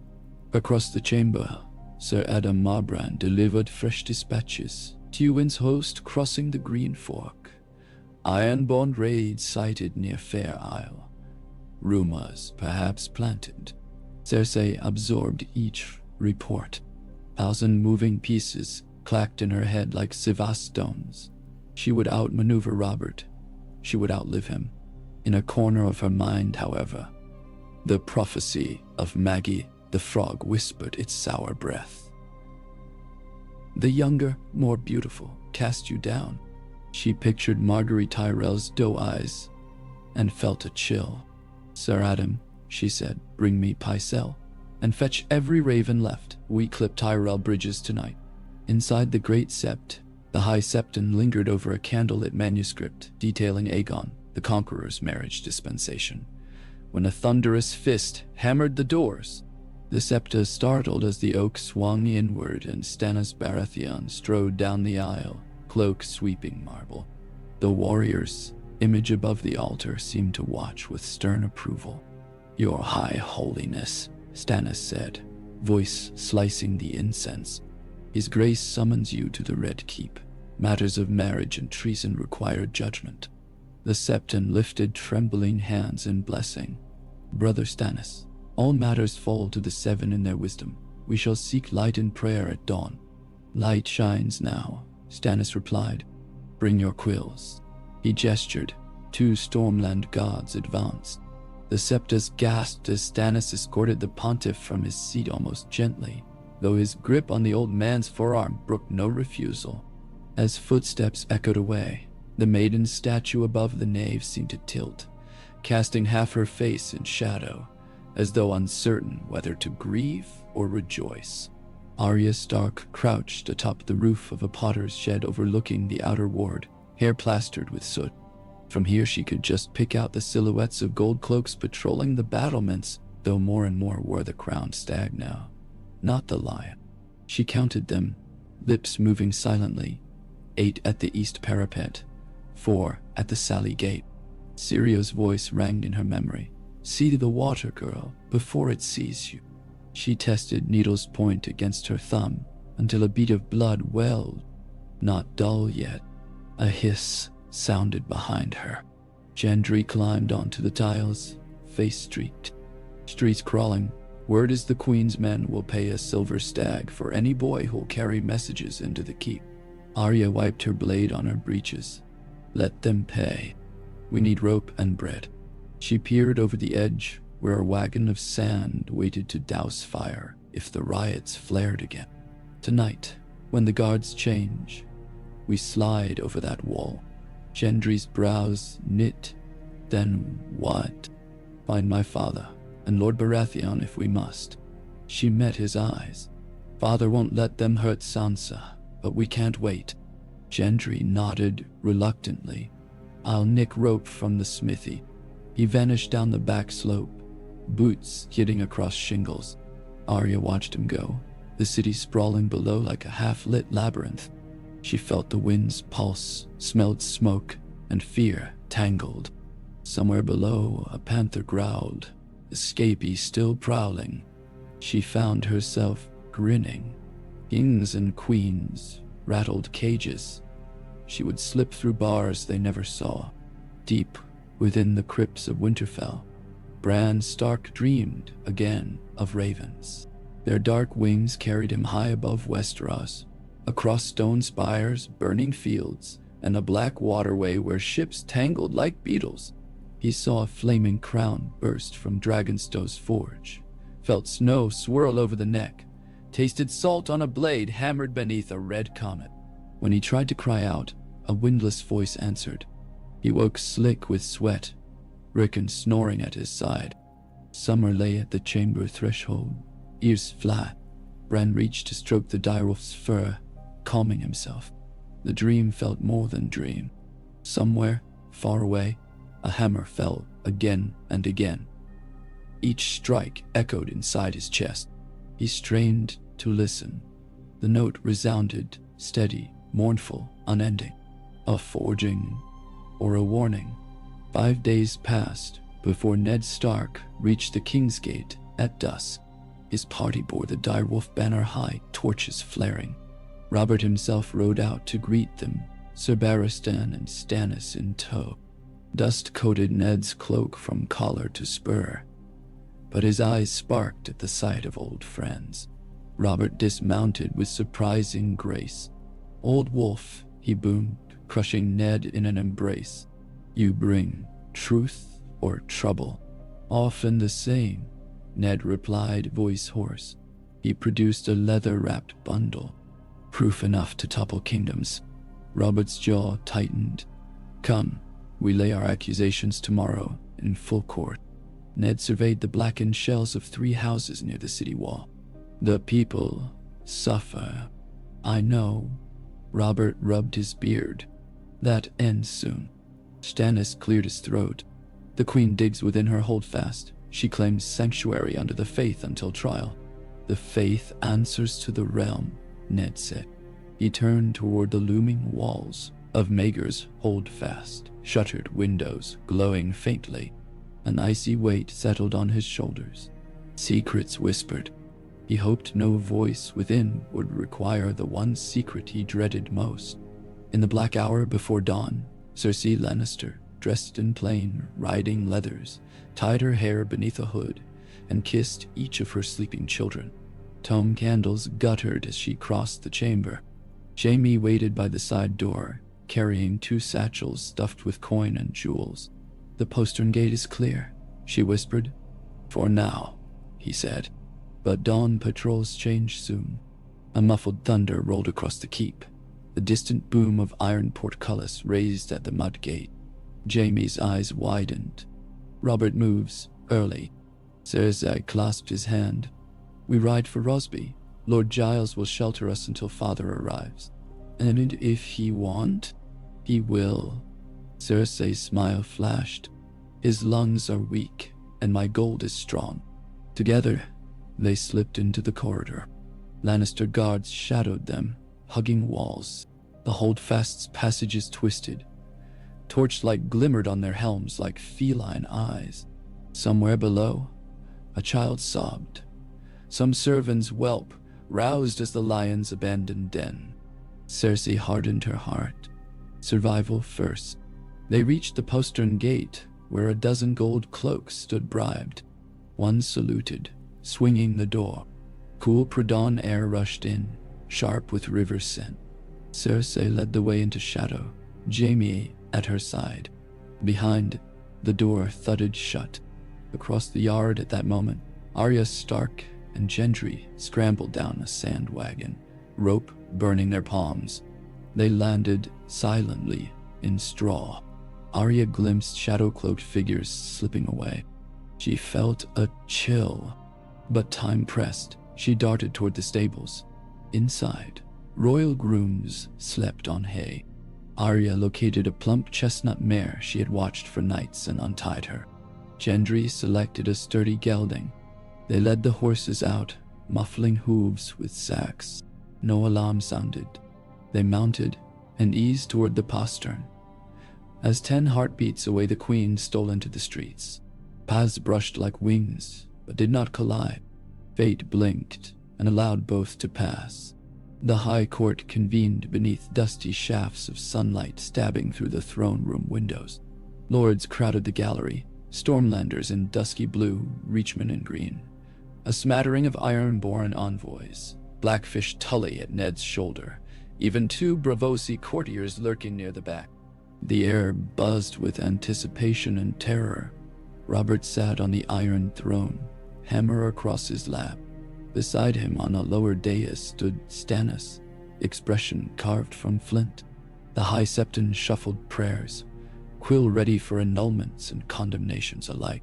Ser Barristan led 3 White Cloak brothers to flank the king. The other 4 remained barricaded in Maegor's holdfast with Jaime, but Robert had enough for ceremony. Ned stepped forward as heralds called his name. He unwrapped a leather bundle, crisp parchments bearing Baratheon genealogy, Gendry's testimony scribbled in his own hand, Lysa's letter describing Jon Arryn's final words, and, last, Jaime's drunken confession captured by Ned in Winterfell once, written in Stark's careful runes. Gasps rose as Ned laid each on the velvet runner. Your Grace, the truth lies here. Joffrey, Myrcella, Tommen are born of incest between Queen Cersei Lannister and her twin, Ser Jaime. They cannot claim the crown. Robert's voice carried, and by rights of blood, my brother Stannis stands heir. A roar of voices clashed. Disbelief, fury, triumph. Maester Pycelle fainted outright. Littlefinger studied the parchments with raised brow. Varys blinked, moistening lips. Renly's smile never wavered, though his knuckles whitened on the hilt of his dagger as he calculated. Before Robert could call for the crown's removal from the dais, a horn sounded from the courtyard. 3 sharp blasts. The doors burst inward. A man in gold cloak staggered to the center, gauntleted hand pressed to arrow-pierced chest. The queen is fled, he croaked, collapsing. Panic rippled. Robert surged to his feet. Sell me. Barristan stepped forward. Your Grace. Find her. Close every gate and river ferry from here to Maidenpool. Stannis, ride for Rosby. I bet 10 boar hides she nestles beneath guileless blankets. Robert rounded on the lords. Any man who hides lions this day will answer to my hammer. Dragons of dust swirled as courtiers scattered. Chaos resumed. Above it all, Ned Stark gathered the parchment evidence and slid it into his cloak, truth preserved amid tumult. He caught Renly's eye across the throne room.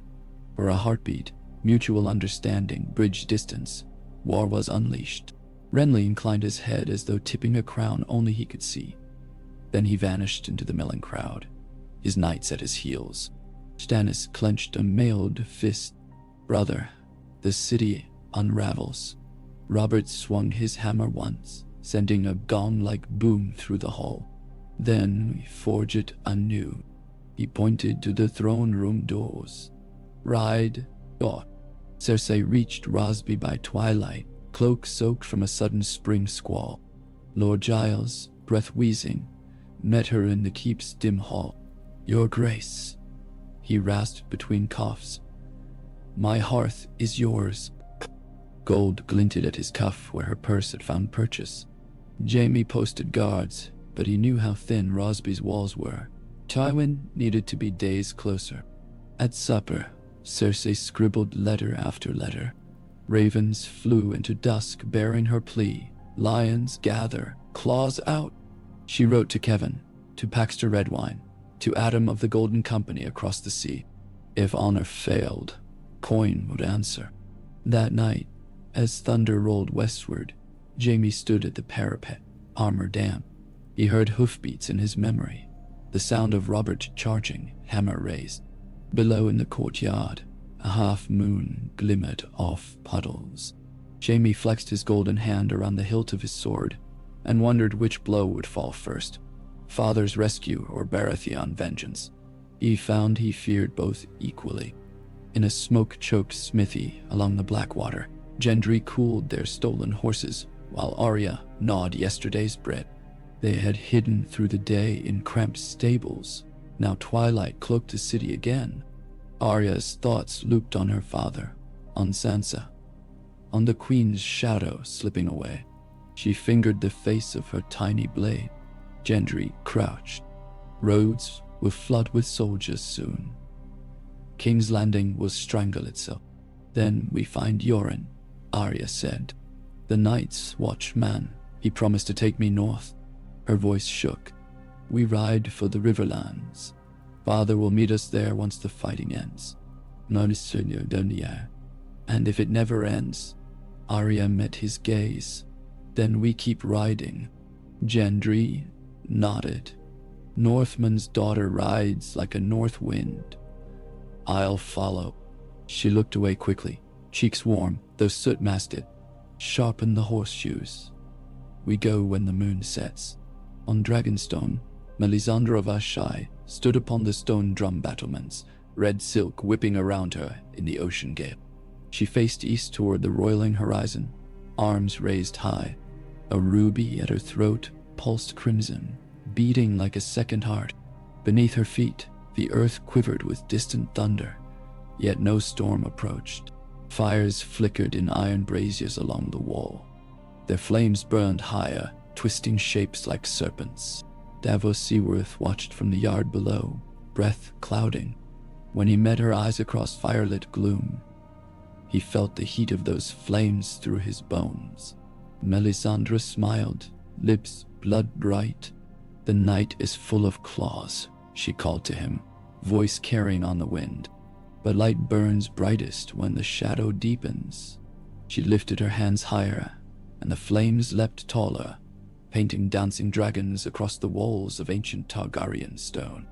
Davos crossed himself. Lady, he muttered, may the gods keep your fire from burning us all.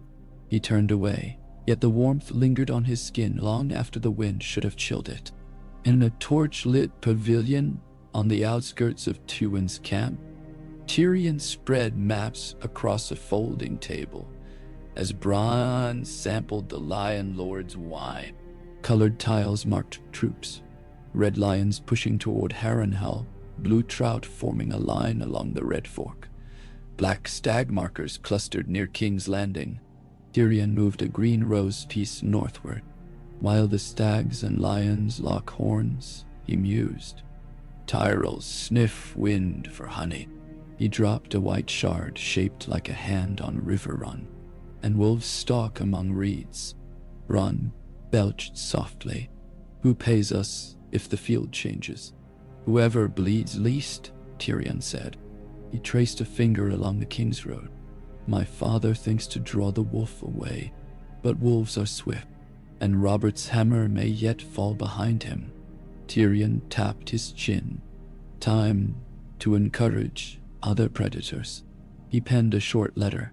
Lord Frey, ever vigilant guardian of the crossing, the throne will remember loyalty. He sealed it with his signet and handed it to Bronn. Find a swift rider. Bronn smirked.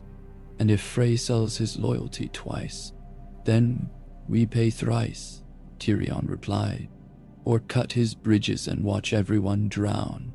Under pale morning light, Eddard Stark knelt inside the godswood of the Red Keep. The weirwood's face gazed down, carved features cracked by heat and centuries. Ned whispered prayers, blade held before him like an offering. Footsteps rustled. He turned to see Lord Renly, cloak shimmering in green and gold, approach with a measured smile. Lord Stark, Renly said, hands clasped. King Robert summons council. He expects your counsel on the Tyrell Accord. Ned rose slowly.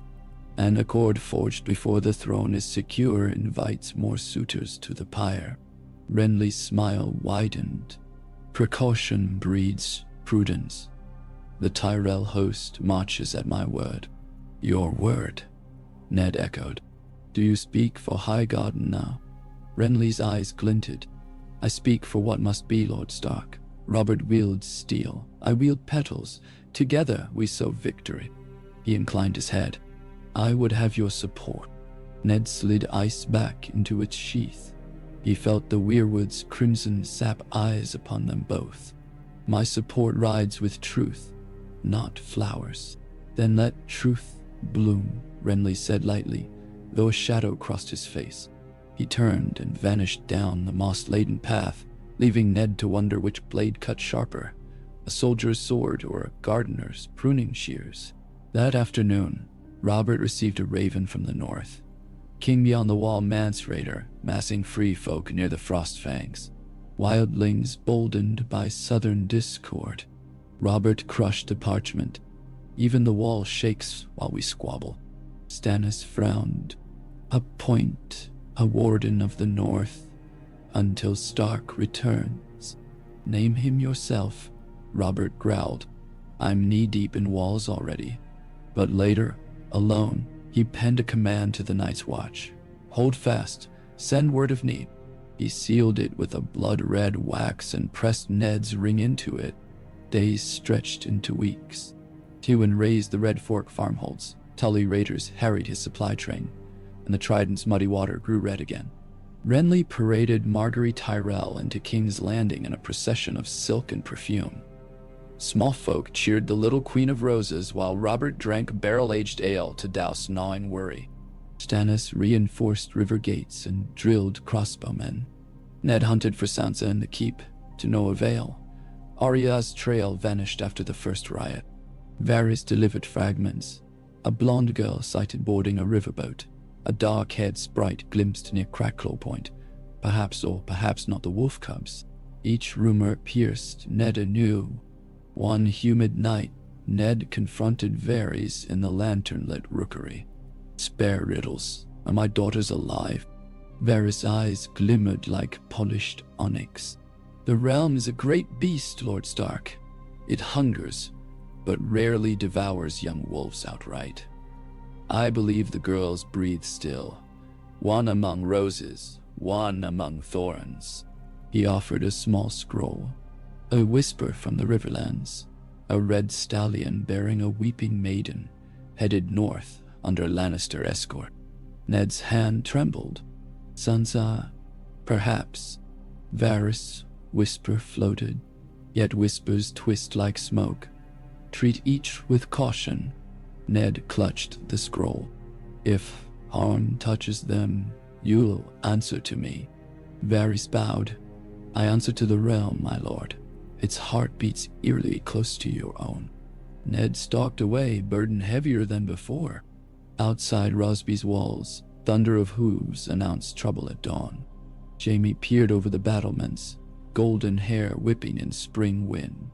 Dust clouds approached on both the King's Road and the Rosawad. Two separate forces, stags and lions, bound to clash beside Rosby's apple orchards. He swore. Cersei materialized, face pale but eyes blazing.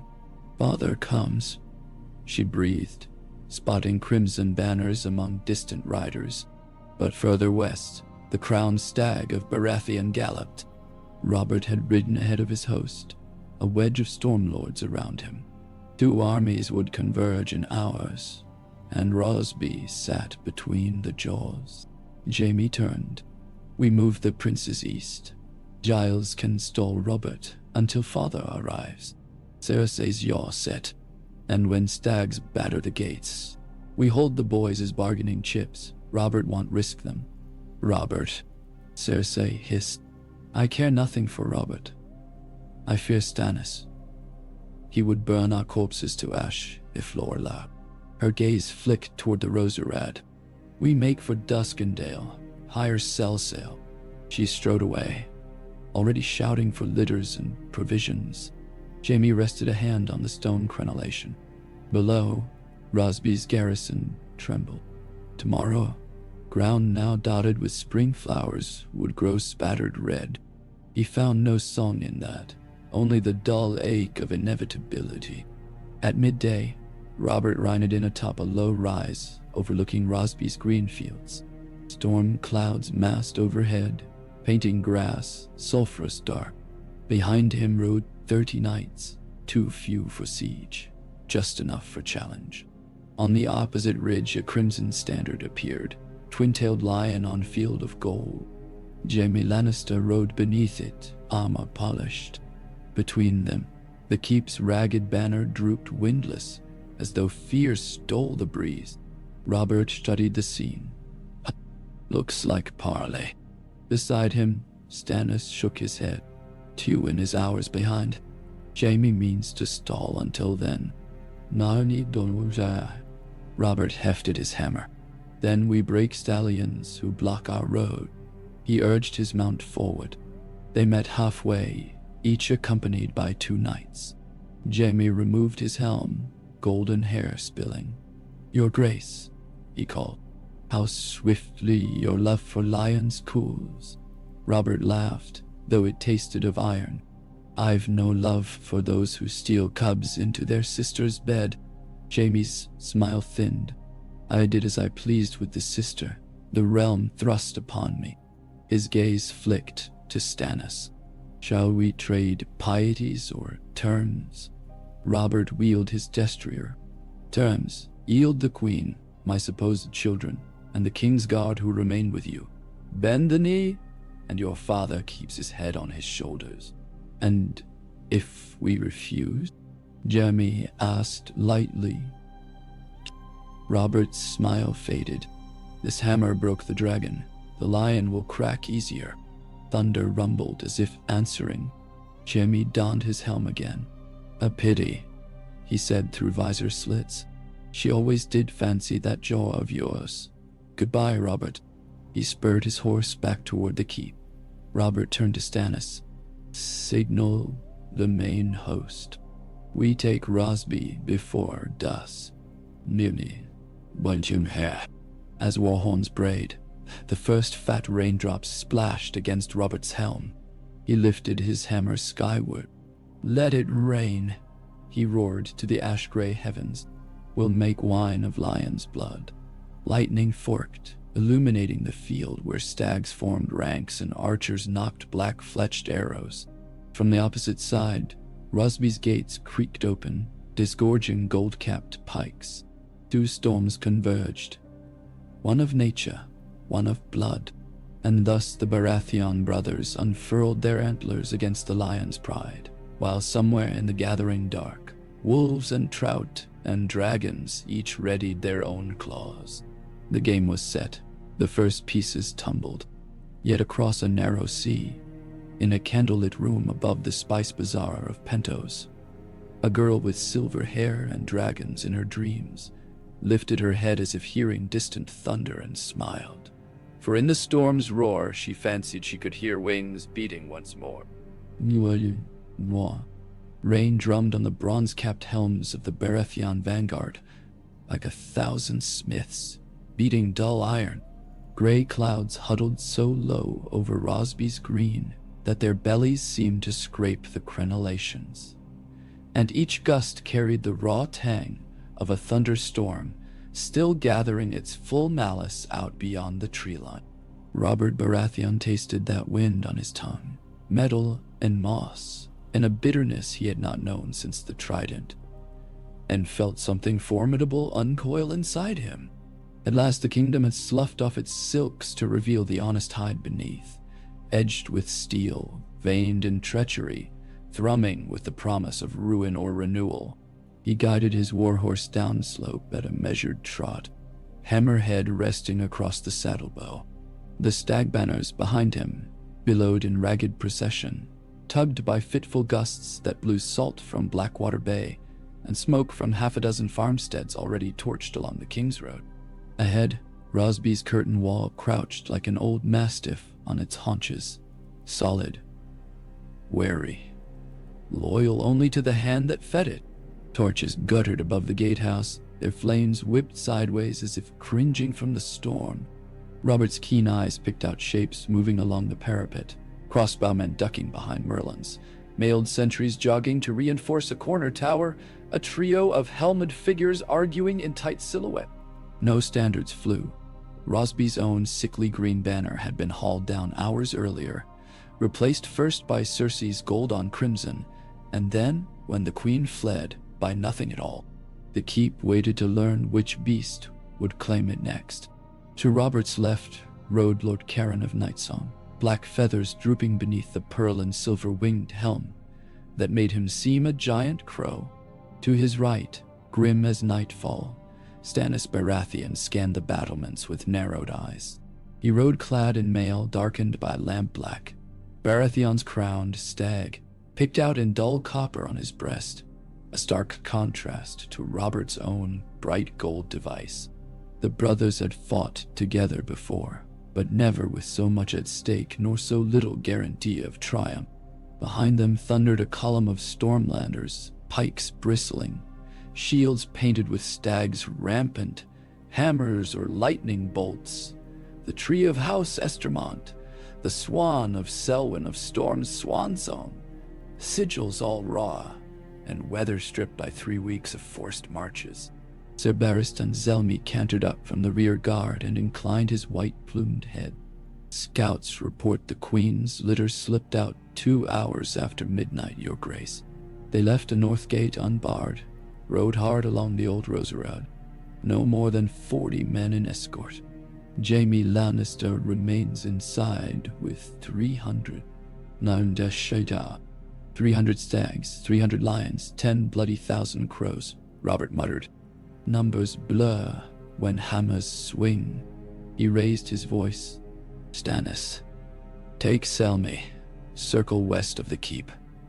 Make noise, but hold until my signal. When you see the standard tilt, drive for the breach. Barristan, you break what's left. Stannis dipped his chin. Aye. Robert turned in the saddle. Lord Caron, bring up the ram. We test Rosby's spine. 9. Within Rosby's main hall, the air was rank with mildew, and the rot of a half-slaughtered boar left cooling in its own congealed blood on a trestle table. Jaime Lannister stood near the shuttered windows, gauntlets clasped behind his gilded scale backplate, watching dust motes drift through lantern glow. Rain rattled on the shutters like thrown gravel. Beside him, Lord Giles Rosby wheezed into a scented handkerchief, each shallow breath racing the rattle in his lungs. Your men look uneasy, my lord, Jaime said without turning. They may decide the crown isn't worth dying over. Giles dabbed the rag to his lips, grimaced at flecked red phlegm. My men will obey. That depends which command reaches them first. Jaime smiled faintly. Robert's or yours? Footsteps rang from the corridor. Sir Adam Marbrand entered, helm tucked beneath his arm. Ravens confirmed Tywin is less than half a day behind us, my lord. 5,000 horse spearheading. He'll smash through Baratheon's baggage before nightfall, if we can fix Robert here. Jaime's golden brows arched. If we can. Rosby was never built to endure a siege, let alone a hammer charge. He crossed to the map table, where wooden blocks marked Lannister, Baratheon, and Tyrell movements. With 2 fingers, he flicked a black stag block forward to touch the miniature keep. Robert will not waste time. He'll try to take the gate before father arrives, then hold these orchards as killing ground. He moved a crimson lion behind the keep. We need to stall him. Line the outer bailey with barrels of lamp oil. When the ram hits, we light the moat. Marbrand hesitated. We risk burning our own walls. We risk losing our heads if the walls fall. Jaime retorted. Choose your enemy. Lord Giles coughed again, a deep bark that nearly doubled him. Jaime offered his arm, but the frail lord waved him off, tottering toward a chair. His watery eyes found Jaime's. I pledge safety to the Queen, sir. If the walls fall, you must escort her children away. I made no such vow, Jaime said softly. I swore to protect my sister. The children are Robert's concern. He replaced his helm. "Take heart, Lord Giles. Lions bite hard." He strode for the door, cloak swirling crimson behind him. Thunder cracked overhead, shaking centuries-old rafters. In that sudden boom, Giles thought he heard stone splinter, and wondered which enemy's blow had struck first. Black as a smith's water trough, the clouds loosed their contents upon the waiting armies. Rain hammered helms and hissed against shield faces, churned earth into slick brown glue. Yet Robert welcomed the deluge. It deadened crossbow cords, blurred sightlines, and cooled tempers itching too eagerly for slaughter. In rain, courage mattered more than bowstrings. He had always owned more of the first than the second. He dismounted, handed reins to a groom, and strode forward on foot. A dozen stormlords paced him. Toth blew spears, Penrose axemen, Selwyn's swans. Ahead, Siga carpenters dragged a ram the size of a ship's mast, its iron-bound head carved into a screaming boar. Sparks flew where hammer met wedge to cinch the final rings. Robert laid a hand on the iron snout, feeling cold metal beneath the warm torrent. "Boars love the mud," he growled. "Drive true." Drums boomed 3 times. From the west, Stannis trumpets keened in answer, the sound riding thin upon wind. Rosby's wall archers loosed a desultory volley. Rain sent half the shafts skidding along the turf before they found purchase. Stormland shieldmen locked their rectangles, advanced in a clenched fist. The ram trundled behind them, wheels half sinking under the weight. Robert marched at its flank, hammer slung over one shoulder. Crossbow bolts clanged off shields, thunked into soaked planks. Somewhere a man screamed when a shaft found the gap beneath his chin. Robert barely heard. His world narrowed to the black timbers looming ahead, the ancient oak gate reinforced now with fresh pine beams jammed crosswise. He pictured Jaime behind those gates, smirking. Pictured Cersei riding into some distant dusk, her cunning coiled like a viper. With every step, the old fury burned hotter. "Rhyme," he roared. The iron boar's head smashed forward, wood splintered. Again. Rain mixed with resinous sap, trickling from ruined timber. Archers above redoubled their fire. But the shield wall held. Split seconds later, a bundle of clay pots sailed out from the parapet, shattering on the ground inside Baratheon ranks. Yellow-green liquid sizzled, hissed, burst into emerald flame, wildfire. Screams lifted as 2 men toppled, arms ablaze. Robert felt heat hammer his cheek even through the rain. "Buckets!" bellowed a sergeant. Water flew from leather pails, dousing flame.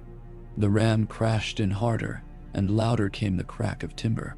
On the ramparts, Lannister engineers rolled out a heavy cauldron. Robert saw the spout, recognized the glisten of oil slushing inside. "Shields up!" he shouted. The cauldron tipped. Black torrents spilled, splashing across the gate's face and raining onto helms below. A spark cold. Oil roared into fire. For an instant, night in midday, men recoiled, blinded. Screams became a chorus. Robert's cloak smoldered. He tore it off, stamping it underfoot. But even fire could not quell the hammer inside him. He wrenched the ram's supports himself, dragged it back 3 paces. Again! The survivors rallied, beat forward. Flames licked the gate timbers, drying them with vicious speed. When the boarhead struck this time, the weakened wood exploded inward. Robert plunged through smoke into a corridor of ash and sparks. Stormland spears poured behind him, filling the breach. The outer bailey lay beyond, strewn with broken carts and caltrops. Lannister halberdiers met the charge in tight formation. Steel clashed on steel, sparks flew anew. Robert's greasehammer rose and fell, each swing crushing a shield, caving a helm, snapping bone like reeds. Rain steamed on the red-hot iron face. For a moment he was again the young Lord of Storm's End, Lord of the Trident, breaker of princes. From the gatehouse wall, a horn blared warning. Jaime had seen the breach. Lannister trumpets answered at the inner yard, and a fresh line of men surged to plug the split defenses. Robert smashed his way toward them, feet slipping on mud slicked with blood. A tall knight in gilded half-plate thrust a spiked mace. Robert sidestepped, swung low, and shattered the man's knee. Another tried to slip under his guard with a short sword. Robert head-butted him, felt cartilage crunch. Past the press he glimpsed the keep door, barred. If he reached it, Jaime would have no choice but open or burn. But more lions formed phalanx ahead. Their captain raised a wolf-pelt standard, taking trophies from Riverland villages, no doubt. Fury rose, white-hot in Robert's gut. He spun the hammer overhead and charged. Behind him, the cry went up. "Stannis! Stannis in the west!" A second breach. Twin fronts now stretched the lions thin. Through swirling rain, Robert glimpsed Selmy's white cloaks pouring over a ladder, cutting down archers with clinical precision. Barristan himself parried a crossbowman's sword with one hand, thrust his dagger into the man's visor with the other. The phalanx braced, lowered spears. Robert never broke stride. He thrust his hammer's spike forward, skewering the lead spearman in the gorget, ripped sideways, tore through leather and flesh. Spears jabbed. One grazed his shoulder, another scraped mail off his thigh. He brought the hammer up underhand. 2 more lions toppled. Space opened. Stormlanders flooded the gap. Pikes stabbed upward. Axes fell. The phalanx buckled, then shattered. Robert drove through, voice roaring above the storm. "For storm and crown!" He reached the keep door as the last Lannister guard inside slammed the iron bar. Robert swung, wood splintered in a spray of shards. A second swing, the bar bent, jammed. Third swing, and the doors burst open like sundered ribs. He stepped into Rosby's grand foyer, empty but for overturned benches, broken candlesticks, a tapestry of Aegon's conquest spattered with mud. At the far end, Jaime Lannister descended a stair, gold armor flickering in torchlight. He removed his helm, hair plastered to his brow by rain. "You're late," he called above the din outside. "I feared I'd missed the dance." Robert advanced. "Where is she?" "With any luck, halfway to Duskendale." Jaime drew his longsword, Valyrian steel edge dark like smoke. "It seems we both have family obligations." Robert hefted the hammer. "If you yield now, I'll spare your father." Jaime smiled sadly. "You don't know my father." He lunged. Steel rang on steel. Hammer haft, deflecting sword stroke. Jaime was quick. Robert heavy but relentless. The knight slid sideways, thrust for the ribs, but Robert twisted. Hammer spike scraping sparks off Jaime's blade. A backhand blow forced the Kingslayer back 3 steps. He rolled his shoulders, grinning, eyes bright. "Still strong," he admitted, "but slower." "I'll be plenty quick to smash your pretty face," Robert growled. They circled amidst roaring outside, sounds of battle bleeding into stone halls. Jaime feinted, cut high. Robert parried and countered. The hammer's face missed by inches, dented a pillar, sent flakes of stone clattering. Jaime darted under, slashed at Robert's thigh. The king's mail turned the sting, but blood welled through a tear. Robert grunted, answered with a downswing that jarred Jaime's arm, numb even through his parry. Upstairs, a Lannister banner flickered, half torn from its rod. Through an arrow slit, lightning flashed, thunder exploding an instant behind. Jaime saw the moment's glare reflect in Robert's eyes, wild, bright, as if stormfire lived inside. He realized then that the king before him was not the drunkard of the tourney lists, nor the corpulent lord of small councils. This was the hammer that felled Rhaegar. Fear pricked him for the first time. Jaime feigned retreat, pivoted, sliced at Robert's unguarded forearm. Blood sprayed. Robert roared, reversed his grip, and slammed the hammer's butt into Jaime's cuirass.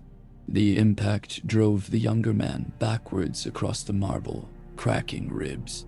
Jaime gasped, tried a desperate slash. Robert met it high, sparks cascading. He twisted, hooked the hammer behind Jaime's blade, wrenched it away. Long claw clattered across stone. "Done," Robert snarled. He raised the hammer. "At least be quick." Jaime spat blood. But before the blow could descend, a horn blast sounded. Different pitch, urgent. A Stormlander raced in, helm missing, face streaked with blood. "Your Grace." Lannister horse on the North Road. 2 miles in closing. Lord Tywin himself. Robert's chest heaved, hammer still poised. Jaime met his gaze. "Kill me, and my father burns every town from here to Dorne. Spare me, and he'll still burn them." But slowly, Robert's nostrils flared. At last he lowered the weapon, planted its head on the marble. "Bind him," he told the guard. "Gag him too. I tire of lion's breath." He turned to the messenger. "Sound retreat to inner orchards. Stannis holds the left. We anchor on his line." He glanced at Jaime. "A pity. I almost had your skull for a chamber pot." Jaime smirked, through pain. "I'll send you a gold one instead." Guards hauled him away in chains of black iron. Robert strode out into driving rain. Stannis Westbreach had pushed nearly to the outer stables when the trumpets in the north screamed. He saw the cause in a flash of lightning. Cavalry standards galloping, red cloaks billowing, Tywin's vanguard. Columns of spear formed behind, a wall of burnished gold and crimson, rank upon rank marching at a relentless pace. Stannis' jaw clenched. "Signal fallback," he ordered Sir Davos, who bore Storm's End's quartered shield. "Fan the bowmen along the orchard fence. We hold until Robert rejoins." Davos galloped off. Stannis swept rain from his eyes with a mailed hand. He could almost taste the moment the battle turned. Like iron scraping slate, he called for his captains. Anchor left on the old apple wall. "Dig Hughes. If Tywin cracks us before Robert forms line, all this blood will be for nothing."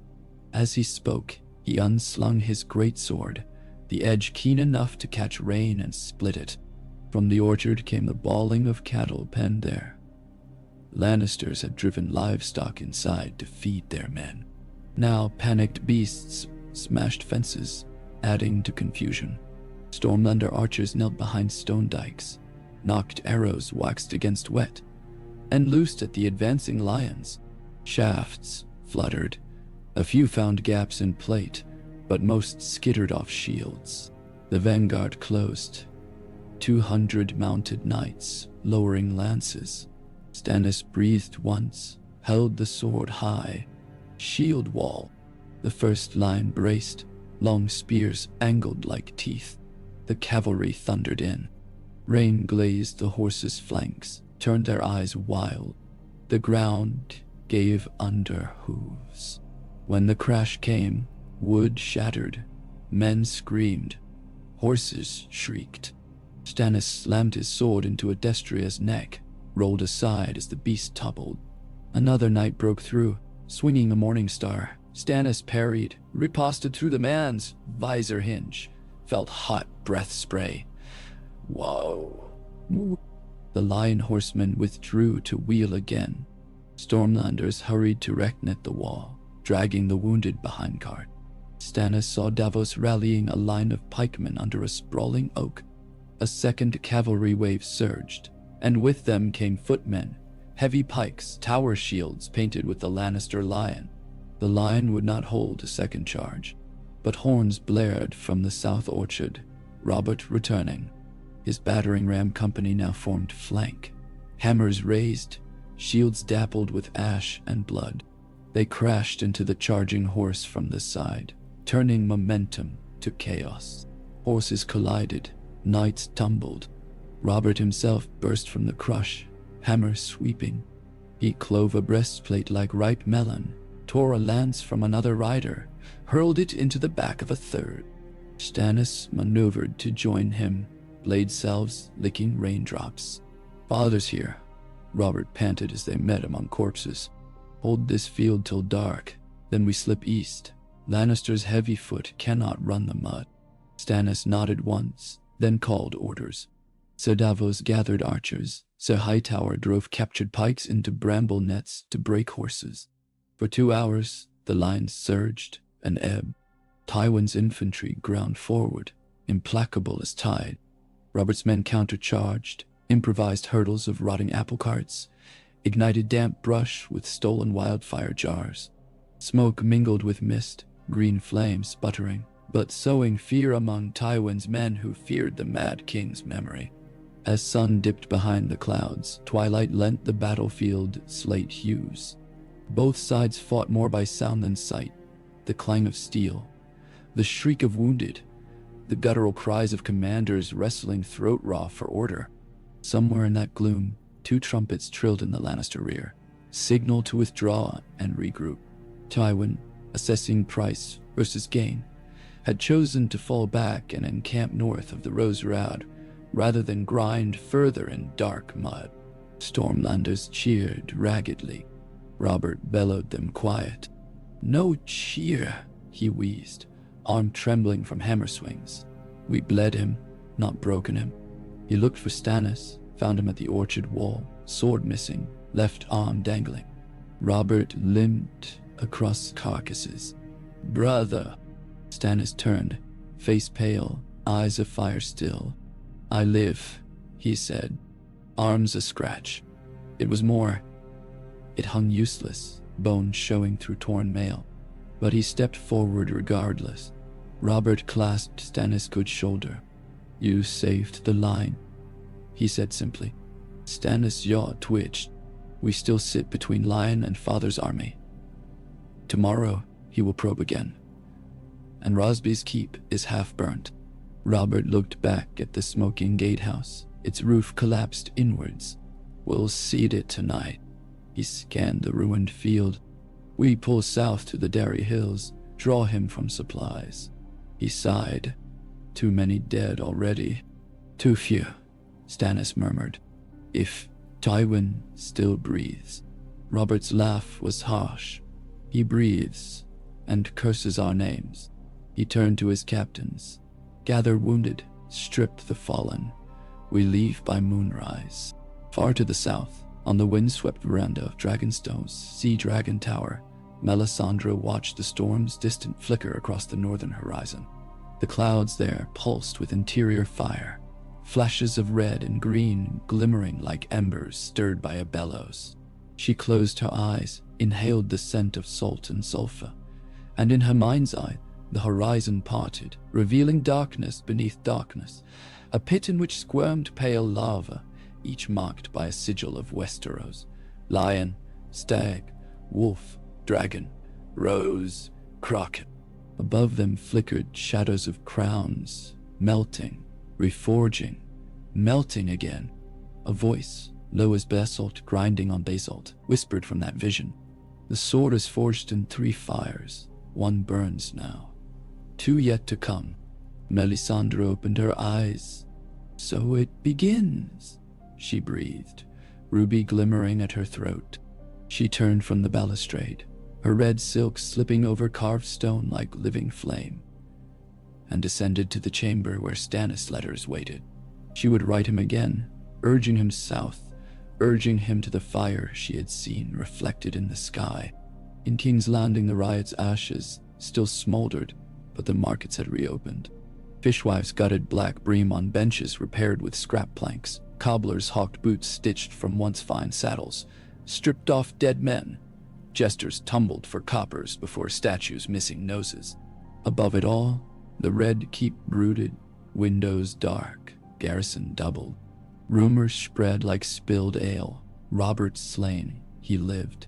Cersei captured, she fled. Stannis crowned, not yet.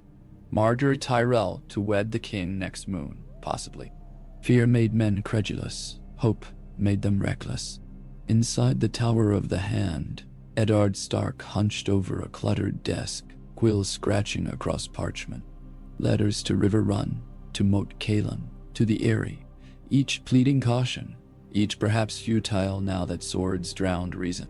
Across the chamber, Renly lounged, polishing a jade cloak clasp shaped like a rose. "Word from my riders," Renly said. "Tyrell scouts reached Bitterbridge. They'll meet Mace on the march within 10 days. 4,000 knights, thrice that in levied foot." Ned set quill down. "Phew. And when they arrive?" "Robert's host is north in stalemate. King's Landing bleeds coin by the day." Renly's smile flickered fox-like. "Then we give them spectacle. A royal wedding, games, grand tourney. Anything to buy and morale. Tyrell bread and flowers purchase more peace than 1,000 sellswords." Ned's eyes hardened. Peace, bred on pageantry, crumbles when the banners fold away. War cares little for flowers. Renly twirled the clasp between fingers. "Perhaps war cares for crowns, though." He stood, cocked his head. "Tell me, Lord Stark, if Robert should fall in battle." Ned raised a hand. "Do not finish that thought." Renly's grin grew. "I speak only of succession law.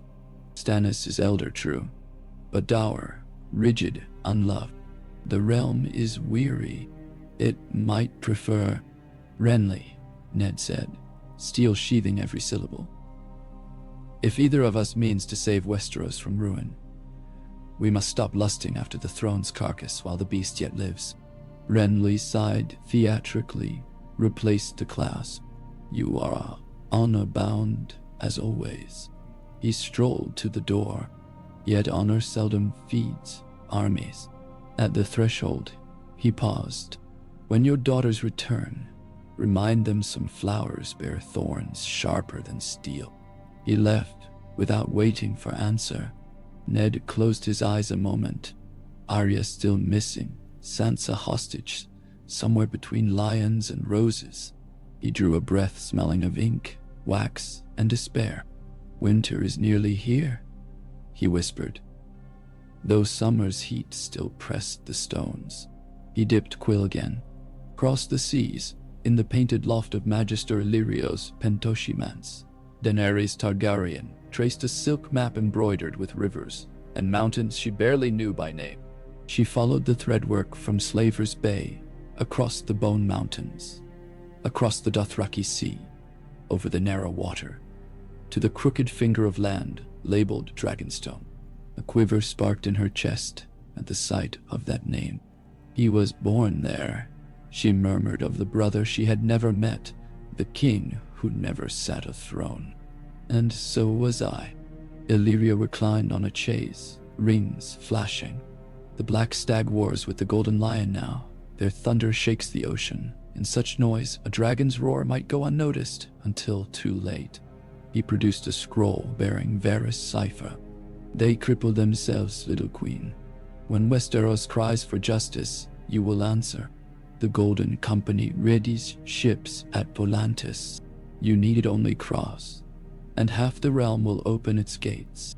They remember Eris less than they fear lions and stags. None, Bilons." Dany's hand trembled. "They remember dragons too, and wildfire."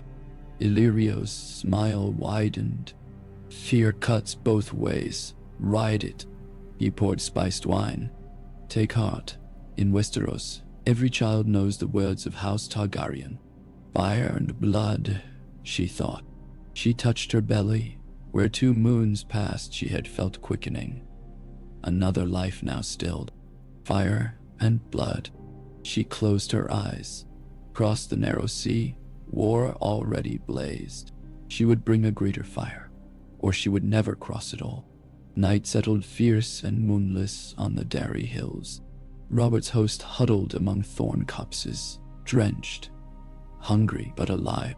Smokeless cook fires guttered under canvas awnings.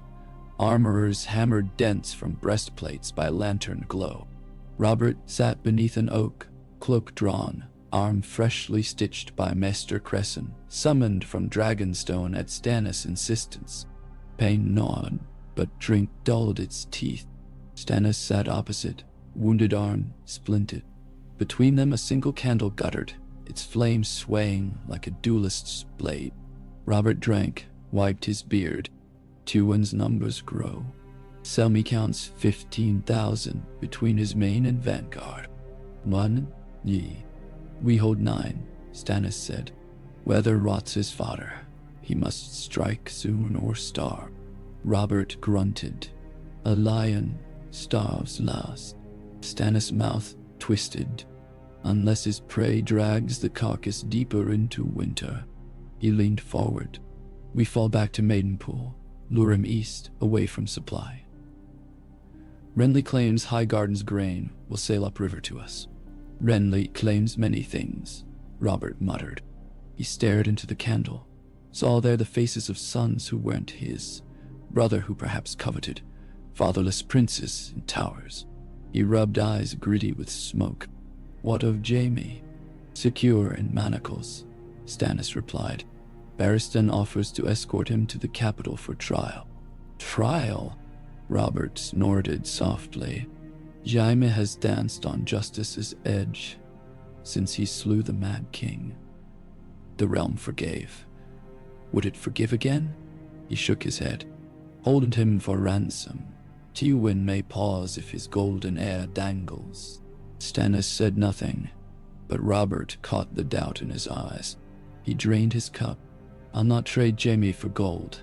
I'll trade him for peace. He clenched fist. Yet peace may cost more blood. Lightning flickered on the horizon. Thunder never followed. The storm had moved on. Silence blanketed the camp, but for distant snores, low wickers of unsaddled horses. The soft patter of drizzle. Robert's eyelids drooped. As he drifted toward uneasy sleep, he dreamt of Lyanna beneath winter roses, of dragon skulls crumbling underfoot, of wolves howling in every direction. Inside, Cersei's convoy galloping through sodden lanes toward Duskendale. The queen sat rigid in a litter, lamp casting her profile in stark relief. Sharp cheekbones, eyes bright as citron. Tommen dozed beside, head on her lap. Myrcella clutched her mother's gown with white knuckles.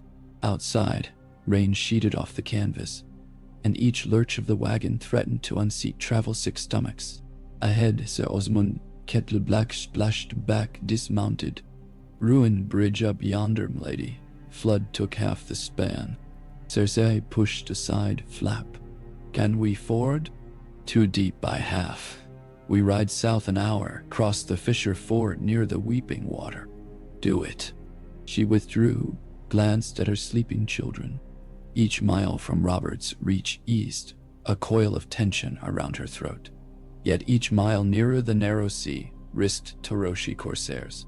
Lions thrived in hills, not waves. Jaime's absence gnawed. She pictured him shackled, Robert's hammer looming. A pang of pain flickered behind her ribs, anger's raw nerve. He lives, she murmured, as if repetition forged truth. Tywin would arrive, shatter Baratheons, free them all. If he failed, a memory rose unbidden. Maggie the Frog's rasp. Queen you shall be until another, younger and more beautiful, casts you down. A rose scent lifted ghost-like in her mind. Marguerite Tyrell's perfume. Rage overrode fear.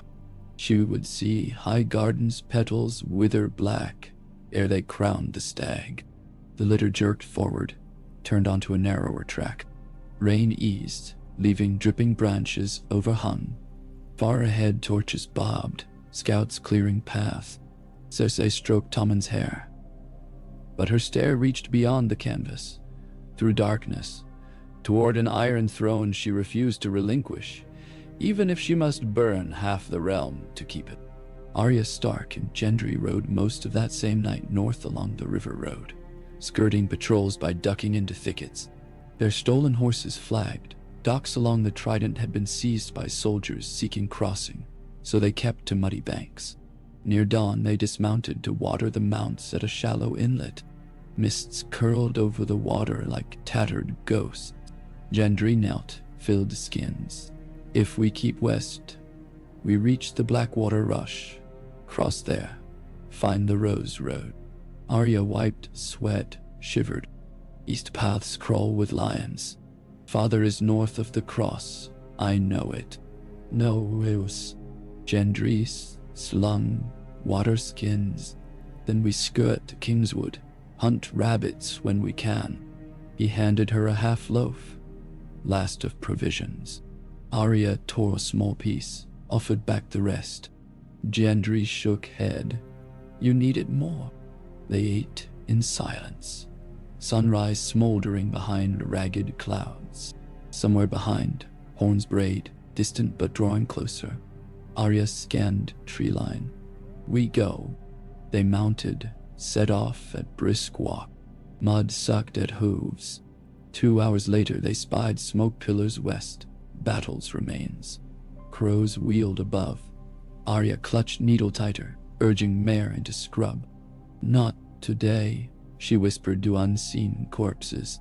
Not us. River Run's high towers rang with clatter of armor as banners assembled.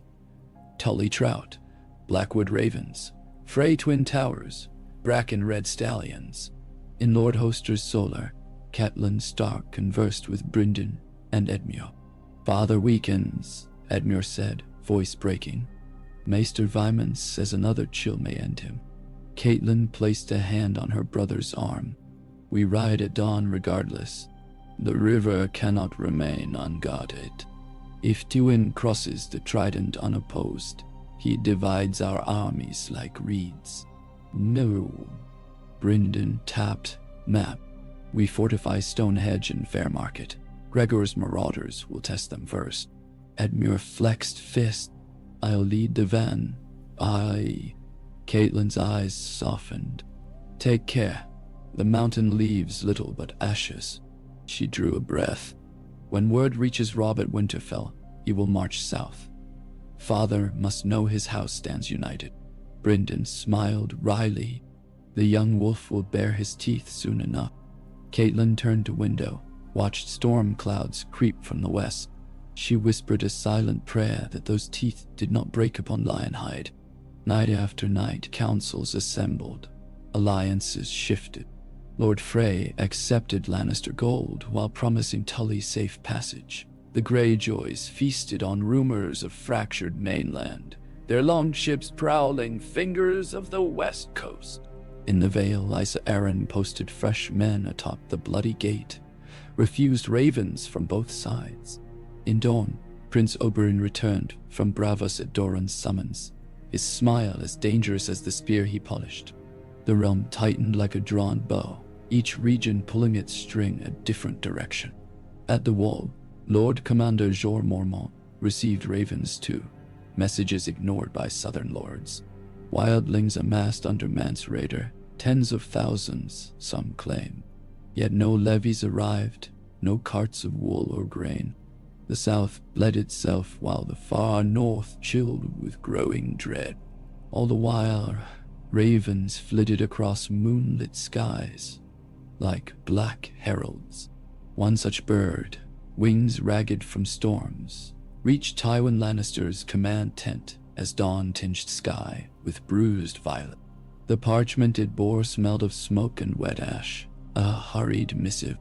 Tywin read, expression stone. Kevin waited, helm under arm. What news? Tywin passed the note. Kevin read, Rosby breached, Jaime captured, Queen escaped, Baratheon host withdrawn south. Kevin looked up. We pursue. Tywin stared east, where the Derry hills lay cloaked in fog. He measured distance, provisions, the morale of men trudging through mud for weeks. Not yet. We dig heels, replenish. Let Baratheon think distance safety. Then we strike at his ribs. Kevin hesitated. And Jaime? Tywin's jaw flexed. Jaime waits. He called for his armorers. Send ravens to the twins, double the bridge duty. Inform Lord Frey a lion's gratitude weighs heavy. He strode into dawn. and ready the gold wagons. We hire every sellsword from Ashermark to Myr. Later that same morning, Melisandre's letter reached Stannis via raven perched upon a broken watchtower near the dairy camps. The parchment smelled of smoke and salt. Its words were few. The night deepens. Only the king who draws light from stone shall stand. Come to Dragonstone. Aye, your sword awaits its forging. Stannis closed fist around the scroll. My place is here, he muttered, yet doubt flickered. If Robert fell, if Renly schemed, where then his own claim? Light from stone. He glanced toward the south coast where Dragonstone's basalt towers would stand black against sunrise. Was the realm worth saving if he surrendered to sorcery? Or was sorcery his only path to save the realm? He tucked the letter inside breastplate. Decisions could wait until Lion and Stag settled next clash. But the seed had rooted. By first barley harvest, 3 moons after Rosby, the war bore a name in tavern whispers. The War of the Broken Crown. Some called it the Hammer and Lion War. Others, the War of 5 Pretenders, counting Stannis, Renly, Robb, Balon Greyjoy, even Daenerys across the sea. Songs already spun from city to village. Crude ballads blaming one side or the other. Tales of Jaime's capture, of Robert wielding lightning, of Cersei fleeing in midnight storm. None knew truth entire. All new blood soaked the story. At Maidenpool, Robert reforged his bruised host, added Tyrell grain wagons, drilled new levees. He stood on the escarpment above the Gulltown Road, watching ox teams drag wagons, and wondered if Westeros would ever see summer's ease again. Below, 2 boys threshed straw with flails, and each time their sticks rose, Robert heard distant echo of hammer upon helm. He closed eyes, saw Rhaegar's ruby-strewn armor shatter anew, saw Jaime's face contoured as chains locked. The wheel turned, grinding everything beneath, but the man grasping the spokes could not let go. Stannis approached. Tywin consolidates at Harrenhal. Scouts say he builds river barges. He means to flank us. Robert exhaled. Then we move first. He turned to the field marshals. Lay plans. At dawn in 3 days, we march on Harrenhal. Stannis' eyes flickered. Cursed ruin. Curses fear kings, Robert said. And I'll show them a king who does not hide behind walls of cracked stone. In Harrenhal's yawning throne room, Tywin studied massive scorch-blackened pillars older than half the kingdoms combined.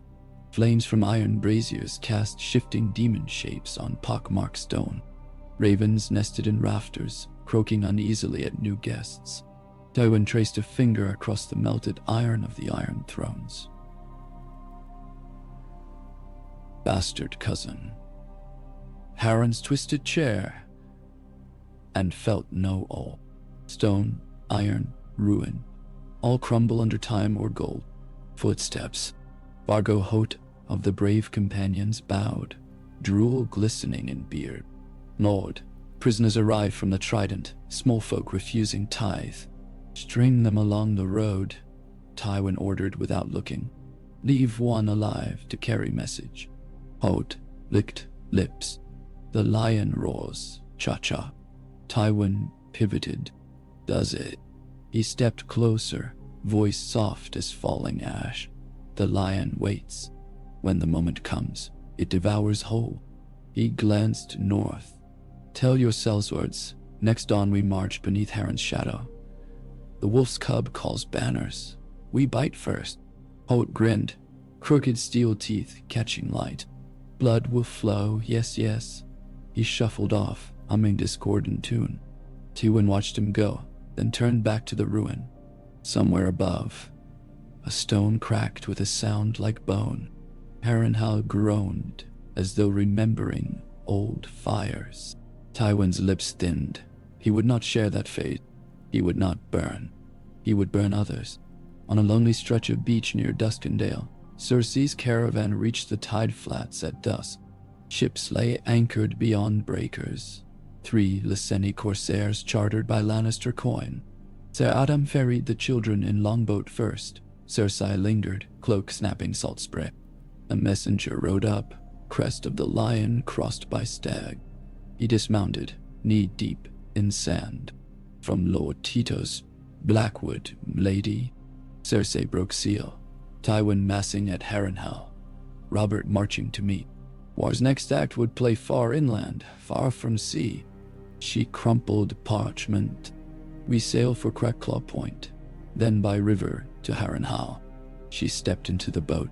Waves slapped hull. As rowers bent oars, Cersei looked back at Westeros' shoreline, silhouettes of pine and chalk cliffs stark against dying light. She inhaled brine. The sea promised refuge, but hers was a nature rooted in land. Rock, keep, throne. She would return. She would see the crown upon Joffrey's head again, no matter how many enemies' skulls paved the path. Far above, gulls wheeled, shrieking. Wind shifted, snapping banners sharp as blades. Atop the Kingsroad Ridge 2 leagues north of the river crossing, Arya Stark tugged her hood lower, studying the stream of broken men limping south. Some wore lion crimson faded to rust, others stag blue dulled to slate. Most bore no color at all, stripped by commanders or scavengers. They shuffled past without words, eyes glazed. Wars refuse. Gendry spat. Tywin's wounded, looks like. Or Robert's. Arya slid, needle half out, half in. Doesn't matter. Keep moving. They waited for lull, then spurred horses across road into the thick tangle beyond. Gendry led, hacking vines with a scavenged helm spike. The forest closed behind, muffling road noise. Only then did Arya sag in saddle. We're close to Maidenpool. She pictured father, but dared not hope. If we find Davos, he'll take us to him. Gendry nodded. Or Stormlander lines, safer than roads. He grinned, sudden. Nearly home for you, boy. She scowled, but warmth flickered. Girl, she corrected softly. He laughed, pushed on. Above them, drizzle returned, whispering through leaves. For the first time in weeks, Arya no longer feared each footfall. Danger lurked, but it lurked elsewhere, between giants, not their shadows. She touched the strap where her wolf medallion once hung, lost in flight, and forged a new promise. Survive, return, fight. Needle felt light at her hip, ready. On the north face of the wall, snow fell like white ash, coating ramparts already sagging beneath neglect. Lord Commander Mormont watched torchlight bobbing in the courtyard and grunted. Another dozen recruits from King's Landing, Maester Aemon said beside him, voice thin. Criminals spared the headsman when jails filled. Dead men send dead men, Mormont muttered. Still, we need swords. Aemon's milky eyes turned toward the forest, looming endless beyond. Swords alone cannot stop what walks in that dark. Mormont gripped the pommel of his sword. No, but they're all we're like to get, while the south feasts on its own entrails. He spat over the edge. Send the new men to Sir Jeremy for training at dawn. Ravens claim wildling numbers swell a quarter league deep at Frostfangs. The realm's kings must answer. Mormont snorted. Which king, Maester? They've more crowns than sense right now. He straightened. Then we hold. Until they finish their game and remember the wall. Snow stung his cheeks. Or until it's too late. Autumn crept into branch and field. Harvests came early and lean, many hands missing to scythe wheat. Larders emptied faster than they filled. Storm fronts coalesced over the sunset sea, promising fierce winter ahead. And all across Westeros, candles burned late. Strategists bending over maps, maesters copying casualty rolls, septons praying louder than ever. But beyond each wall and hall, an older silence lingered. Hush before tempest, calm before horns. At Harrenhal's blasted gates, Robert Baratheon surveyed black stones, melted centuries past. Beside him, Stannis studied Tywin's banner fluttering over the Widow's Tower. The ruin sprawled, vast, strong, even in decay. Robert cracked knuckles. Harren's curse may fancy lion meat tonight. Stannis threw hood back. Or stag. Stone cared little whom it buried before. Robert flexed shoulders, then let both beasts learn humility. He raised hammer, motioned ranks forward. Behind, drums rumbled. Ahead, within walls of burnt iron, Lannister trumpets screamed defiance. Rain began again, gentle at first, then harder, until the world blurred silver. The War of the Broken Crown turned to its next page, inked not by quills, but by sword points scoring parchment of flesh and soil. And somewhere far from Harrenhal's sorrowed towers, a girl with dragon dreams whispered to unhatched eggs as lightning traced the coastline, and an orphaned boy named Bran woke from trembling sleep, knowing the wind carried more than winter now. It carried a song older than thrones, older than dragons, older even than wall, and the first notes of that song, scarcely heard beneath clamor of war, began to rise.